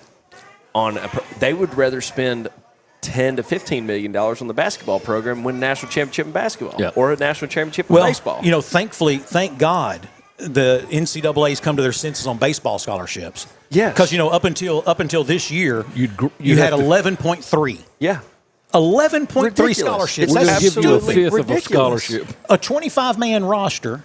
That's why I had a dad of a kid I coached on a team. Well, my son he got offered a full ride scholarship to play baseball. They don't even. There's do no that. such thing. They don't even do that. There's no such thing. Yeah, yeah. And my whole thing was so everybody lost their mind when Louisiana Tech beat Arkansas in baseball. Yeah. And I'm like, hey guys, hold on now. If you're a poor kid and you're a good baseball player, but you're not good enough to get drafted, and you can go to Arkansas for a quarter of a scholarship, and by the way, costs a lot more than Louisiana Tech does, or you can go to Louisiana Tech for half a scholarship. Yeah, it's a big difference. I mean, it's $30,000. Exactly, and that young man, he knows he's not going to the pros, right? But he's a good baseball. So don't think because they're Louisiana Tech they can't. Mm-hmm. Baseball is one of those that, because otherwise, who would have ever heard of Cal State Fullerton or Coastal Carolina? Yep. Or Wake Forest? When it comes to baseball, I mean, baseball is one of those that the purity of the game didn't matter the size of the university. Yeah. I still think that the fix is in. The SEC coaches got together. They want to make sure that Van Horn has the easiest schedule ever this year. So he'll leave? Because they say he's never going to retire until he gets a natty or he dies in office, And any coach in the SEC will tell you, I can't out-recruit Dave Van Horn. No. Dave Van Horn's biggest weakness is the MLB draft. Last year, 3 5-star pitchers that Van Horn had recruited were drafted in the first round of the Major League Baseball draft, yep. out of high school. Yep. And yet somehow he still keeps putting out these championship-worthy teams. That's where this transfer portal really comes into play for baseball, right? Because I don't like that high school kids can get drafted and go straight to the professional. Yeah, I don't either. This is the only sport that high school kids can get drafted and go straight to play professional baseball. If you do it for one sport, you should do it for every sport, right? Like, I think that basketball, football, if you can get drafted out of high school and go play, like guys like Derrick Henry and Leonard Fournette could have went and played in the NFL probably immediately. Was a kid from Ohio State that played his freshman year. They won the national championship that year, I believe, and played his freshman year and then got deemed ineligible and had to sit out for a year and still had to go play one more year of college football before he could go to the NFL. Yeah. I don't remember his name. He was a running back. I do remember that. Yeah. And just stupid. The rules are not the same across the board for every sport, and they should be. If you can get drafted out of high school to play professional football, you should be able to go play professional football, right? There are probably 5 kids a year that legitimately could go and they're all from high school linemen. and play professional football, or really big running backs like a Derrick Henry. Derrick Henry is 230 pounds in high school, right? Like, that's a normal NFL running back, right? Like, if you're going to allow kids to get drafted out of high school, they should be able to get drafted out of high school for every sport. But if they go to college, they have to be here for a 3-year window, and then they can get drafted. Yeah, and right? In baseball, once you show up at the university, now you have to be within so many days of your 21st birthday or finish 3 years. Yes, and it should be the same for every sport. I agree, and I don't like one and dones in basketball. Yeah, no, I think that's ridiculous. Very that we have few, one and done guys. I think if you're going to do one and dones, it should be go ahead and go to the NBA so that we're not wasting our time in college. Trying to develop a player that, like, Auburn had a guy last year that, like, was their 6th man, came off the bench, drafted like number 3, right? Like, this is insanity to me that we have one and done players in college basketball. What's the point of going to college? You're not accomplishing anything. You're not even going to class. Mm-hmm. Tell me this. I can name 2 off the top of my head. Kids drafted out of high school into the NBA who made it. LeBron. Mm-hmm. You know who the other one was? LeBron's son. Who was it? I don't know. Kobe Bryant. Kobe? I didn't know he came out of high school. Yeah. But now, let's just think about what we just said here. You're talking about 2 of the most elite athletes ever. Yeah, of top 3 players of all time. Yeah. I mean, you throw MJ in there, and that's your top 3, right? Yeah. So, I mean, you're talking about 2 of the 3 most elite basketball players ever. Yep. But outside of that, I mean, there's been some who they've done okay. They've been an all-star a time or 2. But they weren't Karl Malone.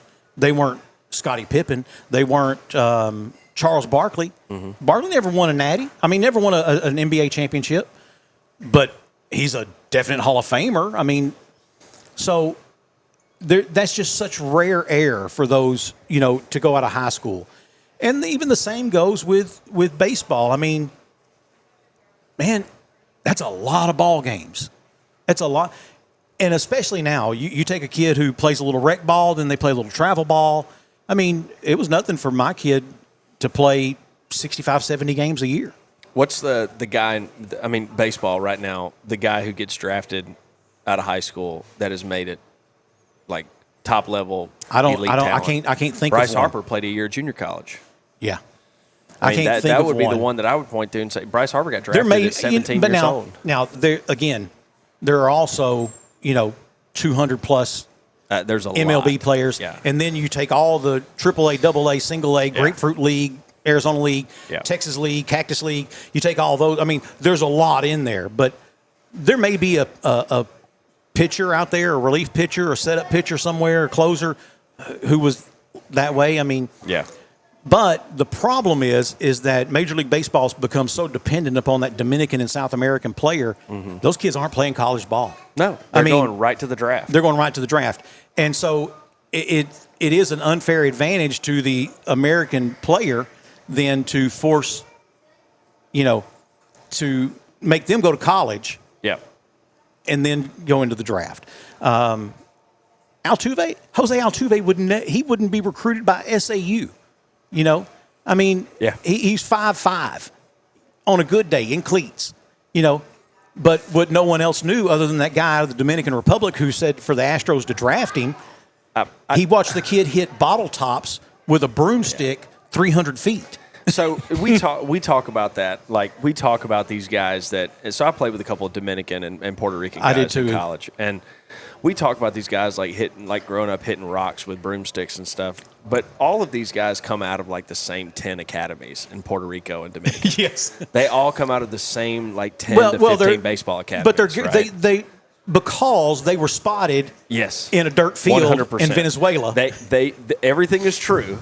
They're out there hitting bottle caps with broomsticks, but they end up going to a baseball academy that hones their skills and develops elite talent, and then they go into the professional baseball system. Yes. Right there. I mean, it's just literally like these MLB scouts are like, they've got their numbers on speed dial. All right, who you got? Who do I? Yeah, who do I need to come watch? They literally just fly to the Dominican and Puerto Rico and just watch hundreds of kids and say, yeah, I'll take that one, these 15, that one, these 15 here are going to be solid. Like these couple need another year. We need another year training here, and that's what they do. They literally sit there and they train for another year. It's a whole different aspect and don't forget, of baseball. Baseball is immune from monopoly charges because it's the national pastime. Yeah.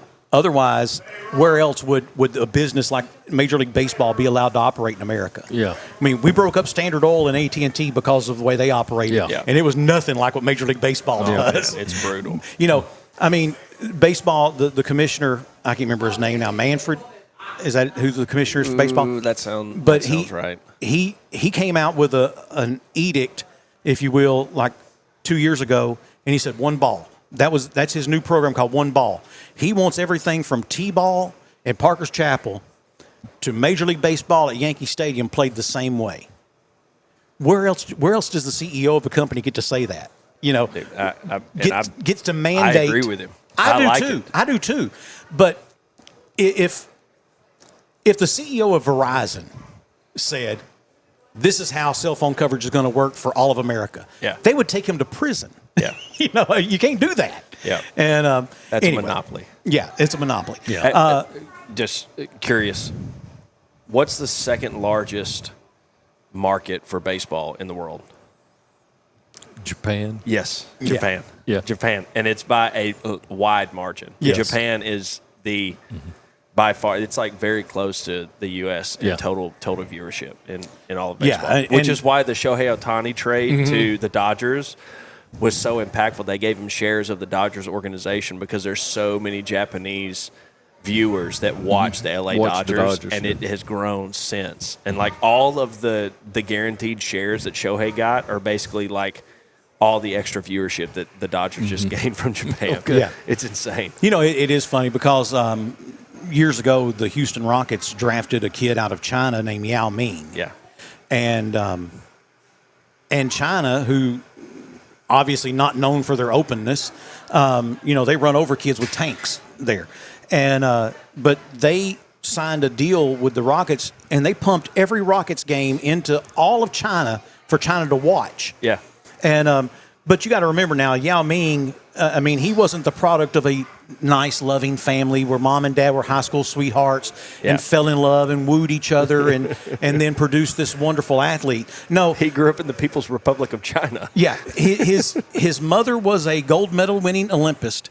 His father was a gold medal winning Olympist and then went on to become like a equivalent of a colonel in the People's Republic Army. His bloodline was strong. And they were in a forced marriage, and then once they had children, they were allowed to have more than one, which is another thing. They were taken from them and then taken to academies to raise. Yao Ming, he refers to his father as the colonel. So they were just broodmares. That's all they were, So, but you're right. Those, countries Yao Ming, like Hall of Fame NBA player. Yeah. Yes.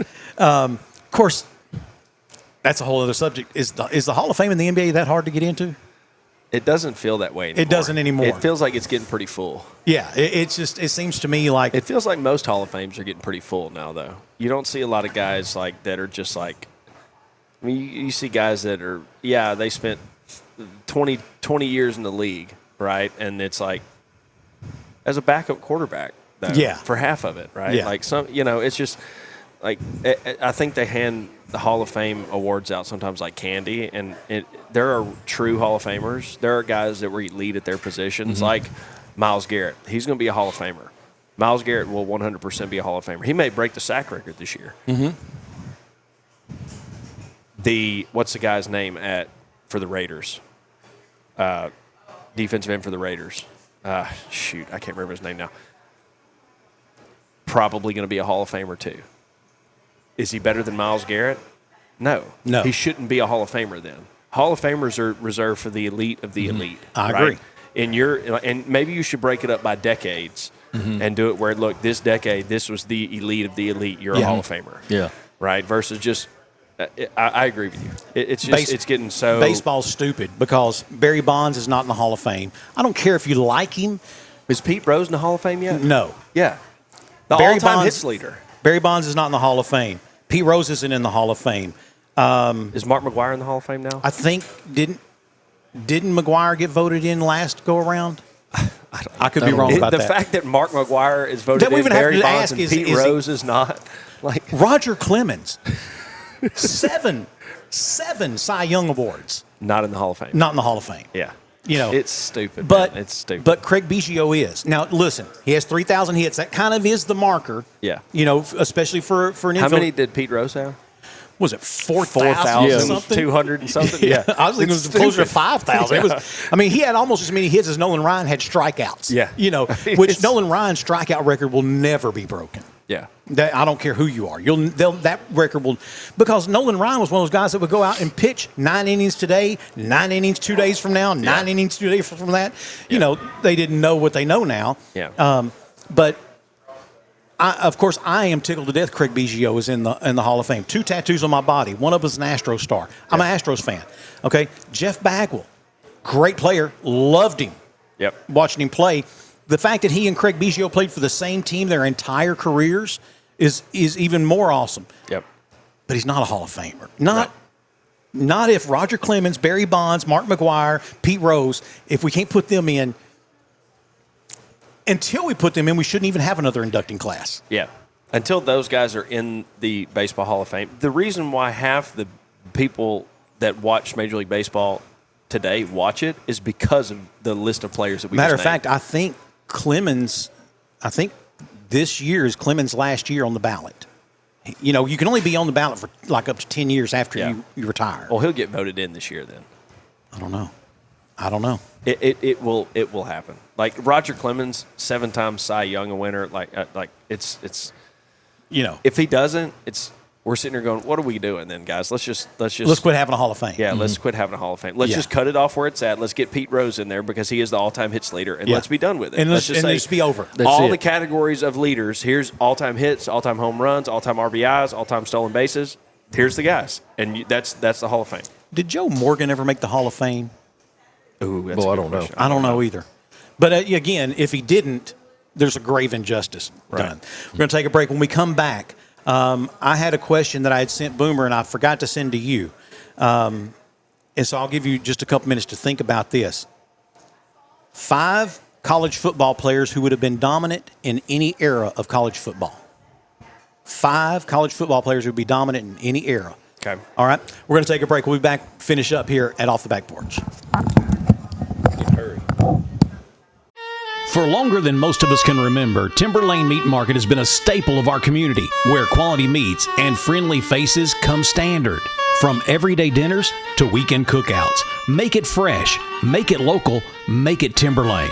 Be sure to check out the daily lunch specials and like us on Facebook.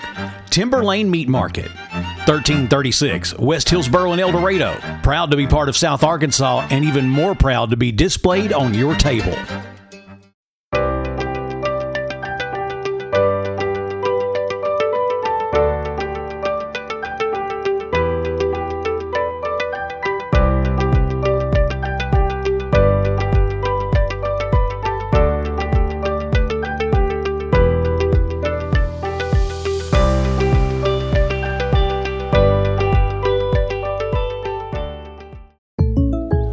Buying this boat was a total no-brainer.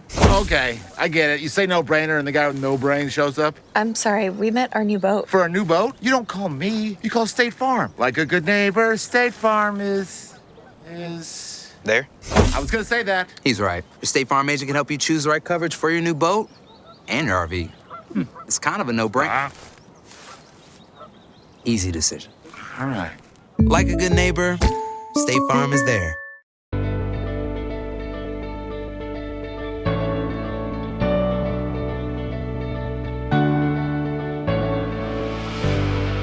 Rated the #1 course in Arkansas by Golf Week, Mystic Creek is truly a hidden gem, complemented by a modern clubhouse, complete with panoramic views. It also features a fully stocked pro shop and Mystic Grill, serving contemporary American cuisine and Southern classics. Mystic Creek promises an unforgettable experience.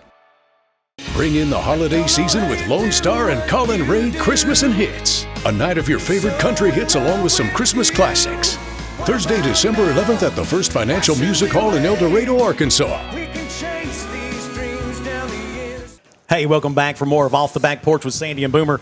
And our special guest this week, Alan Tyson. Alan, glad to have you with us this week. We've kept you way too long. I'm sorry about that. I asked you a question earlier, and that is 5 college football players who you believe could have dominated in any era. And I'll give you mine.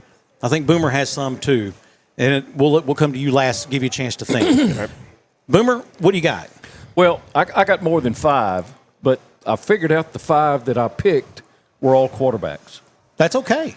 And that changed the look, or maybe the field of football. College football. College football. Doug Flutie.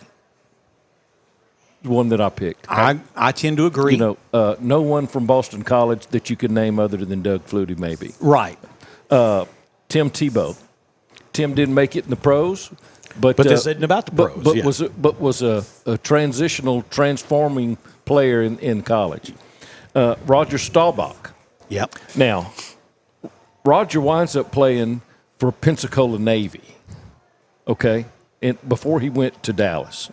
He's playing for a little team called Pensacola Navy, which I don't know. I don't know why I thought he played at Navy. I didn't even realize it was he played Pensacola at Navy. But then when he was in the service and then got out and was stationed at Pensacola Navy, my brother-in-law was playing at NLU. It was Northeast Louisiana then, and he played Pensacola Navy in Roger Staubach. And he said Roger Staubach could, like Terry Bradshaw, could flat-footed throw it the full length of the football field. Wow. And he said that's where he found out Roger Staubach. But I didn't know he was I didn't follow him in football. I was still pretty young. The other one, John Elway. John Elway's pretty transformative. Archie Manning, played at Ole Miss. And the reason why I hated Archie Manning so much then is because Ole Miss and LSU were bitter rivals. But, that was my 5. But then there's some guys like O.J. Simpson, Dick Butkus, and then you go back to the Four Horsemen back in the old day, Red Grange, Jim Thorpe, those guys. Yeah, that's beyond me. Well, that's way before all of us. But, those guys were. And then you look at Earl Campbell. Earl Campbell just would, just put whoever you want in front of him. He was a locomotive. He was going to run over. Did not matter. The biggest thighs on a person I've ever seen in my life. And then Earl Campbell would be the next one. Yeah. That, Jerry Rice would be the next one that just, I don't remember Jerry Rice from college. That's the only problem there. That's the thing that I found out. I said, I'm remembering a lot of these guys from the pros rather than college. So for me, here's my 5. College football players who would have been dominant in any era. Number 5, Herschel Walker. I don't think there's a time where a running back with the style of Herschel Walker is not dominant. Number 4, Joe Burrow. Yeah. Again, pure pocket passer, great field general. Put it on a dime. Can see the field, read the field. Number 3, Earl Campbell. Like you said, he just beat people up on the field. Number 2, Peyton Manning. Again, just looking at his college. Not taking his NFL career into account, Peyton Manning. And number 1, Bo Jackson. Bo did things that were impossible to do. He did, and then it only got better from there. And then went out and played baseball and would throw the ball on a rope from center field or left field and jump 380 feet in the air. He'd throw 380 feet on a dime, and when it goes past the cutoff, man, it's 20 feet over his head for a perfect one hopper to home plate. Yes. Yeah, that's just unbelievable things he did. So that's my 5. Herschel Walker, Joe Burrow, Earl Campbell, Peyton Manning, Bo Jackson. All right. We didn't give him much time, but he's smart at I've got 6. Okay. I've got 6. No quarterbacks, okay, because I don't think that quarterbacks in the 20s would have performed the way that quarterbacks do today. Okay. Right? So I don't think that you could put, my personal opinion, I don't think that you could put a Joe Burrow in the 1920s and he would be successful. Okay. Right? I got you. So I think all of mine are going to be running backs. Okay. Running backs are... Yeah, they're the stable, the stable of horses. My first one is I'm going to say Darren McFadden. I think Darren McFadden could be successful no matter where he went, no matter what he does. All right. Adrian Peterson. Yeah. Yes. Okay. Derrick Henry. Yes. Bo Jackson.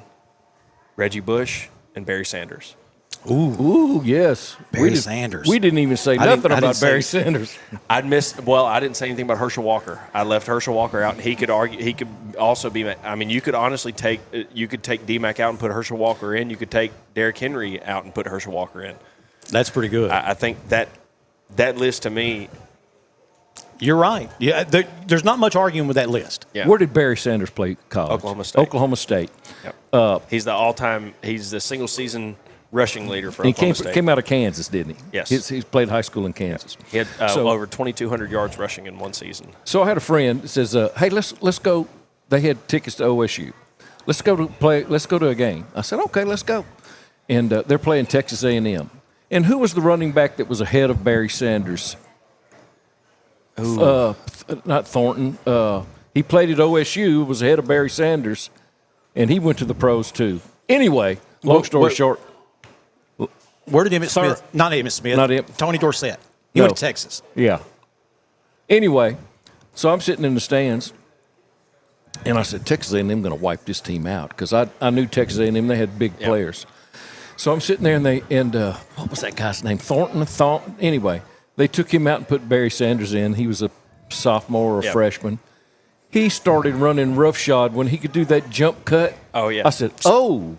I said, this kid is going to be something. And the guys, the people that I was with said, yeah, man, he's a big recruit here at OSU. He came from Kansas. I said, dude, I ain't never seen anybody. Of course, I hadn't seen them all. Don't you miss when recruiting was that simple, right? Yeah. Where it's just like, man, we got this kid from Oklahoma that is just nobody's ever heard of. Nobody knows him. We got this kid from Central Little Rock that nobody even knows. He plays for a 1A school here in Little Rock. Oh my God, Yeah. He won a state championship by himself in 2A. We had kids at Strong that did that. Yeah. We got to be one of the only counties in the like outside of metropolitan Los Angeles that have a NFL player, multiple NBA players. Yes, and I'm not sure that we have a professional baseball player too, all out of Union County, all of this one county. Yeah, look, we're very blessed with talent. Yeah, and no question about it. All right, here's a would you rather. This is going to mean anything to him because he's not old enough. Would you rather go to an 80s roller rink or an 80s arcade? 80s roller rink. Oh, not me. I don't want to hurt myself. I'm not talking about today. Well, most of the roller rinks have arcades in them too, right? They back do, in the 80s, right? They did, 90s. I never learned how to skate, so I chose arcade. I would. You put some good disco music on, man. Oh, you could do it, huh? Oh, yeah. We used to go to the roller rink here in town before it closed down. Yeah. My kids, I asked them that question, and they all said arcade. Yeah. And I'm like you. I'd rather went to the roller rink. No, man. I spent every you could do a whole afternoon Friday, at the roller rink. Yes. And of course, I grew up in Houston, where seemed like there was just as many of those as there was Baptist churches. Just everywhere. Oh yeah.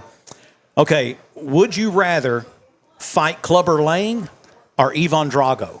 Now, do you know who those are? Ivan Drago was Rocky 3. 4. Rocky 4. Clubber Lang was Rocky 3. Mr. T. God, Mr. T. I'd rather fight Mr. Yes, T. Absolutely. Ivan was ruthless. Yes. He killed a man. Exactly. In a boxing. Exactly. Yeah, exactly. Yeah. All right. Talking about Arkansas football. All right. Would you rather get a coach who can get you multiple 9 and 10 win seasons over his tenure, or wins a natty but then struggles to make bowl games for the next 5 years? Multiple 9 to 10 wins. That's me. Me multiple too. 9 to 10 That's win me. Seasons. Yeah. I could care less about winning the national championship as much as I want a respected football team. Yeah. Exactly. I never want to hear Nick Saban say about Arkansas what he said about Vanderbilt. Yeah. Playing the SEC stuff, well, except for Vanderbilt. Yeah. They changed that, though, didn't they? They did. That's great, I think. Yeah. If you could make a financial commitment over the next 10 years for Dave Van Horn to win a natty, how much are you willing to give? Absolutely none. Dave Van Horn can win a damn national championship without my money. Without my money. I'm not paying any more money to the University of Arkansas than I already have. But you already done. Yeah. He's got more than enough resources to win a national championship. I like that. Good answer. That's great. That's great. Good answer. And then my 6-year-old asked this question. All right. He said, Dad, here's a question. Would you rather fight me or Aubrey? Those are your two choices. My 6-year-old or my 9-year-old? I'm going to say Aubrey. I'm going to say Aubrey. Yeah, because no one's ruthless. When the child that's asking that question, they're scrappy. You don't want him. Yeah. I told him, I said, I'll fight both of you at the same time. He said, that's not one of the choices. Yeah, there you go. There you go. But this is the kid. Is kicking legal? Yeah. This is the kid who we were play fighting one night, and his mom was like, okay, it's time to go to bed. And he gets off my lap, and he takes about 2 steps. He turns around and he says, be sure you wake up early tomorrow because we're fighting again. And goes to bed. That was his last thought. 100% Aubrey. Yeah. I want Aubrey. I don't want any part of that one. Man, he just, and he has that sense of entitlement because he's the baby. Yeah. So. But here's the deal. Aubrey looks at you and you look in her eyes, you go, oh, this child's smarter than me. Yeah. She's already worked it out. No, she's got this look in her eye like, wise beyond her years. Yeah. She is. And, our viewers know this story, but I'll tell you. And That is, her teacher sends me a text one day and said, well, I know what y'all talk about at your house. And I'm like, oh, dear God. No. You know. No. And I was like, I'm afraid to ask. And she sends me a picture of this worksheet. Worksheet says, Alan used to go to the store and buy 5 candy bars for $1. Now he goes to the store and buys 4 candy bars for $1. How much is each candy bar? And she wrote 25 cents each. Thanks for nothing, Joe Biden.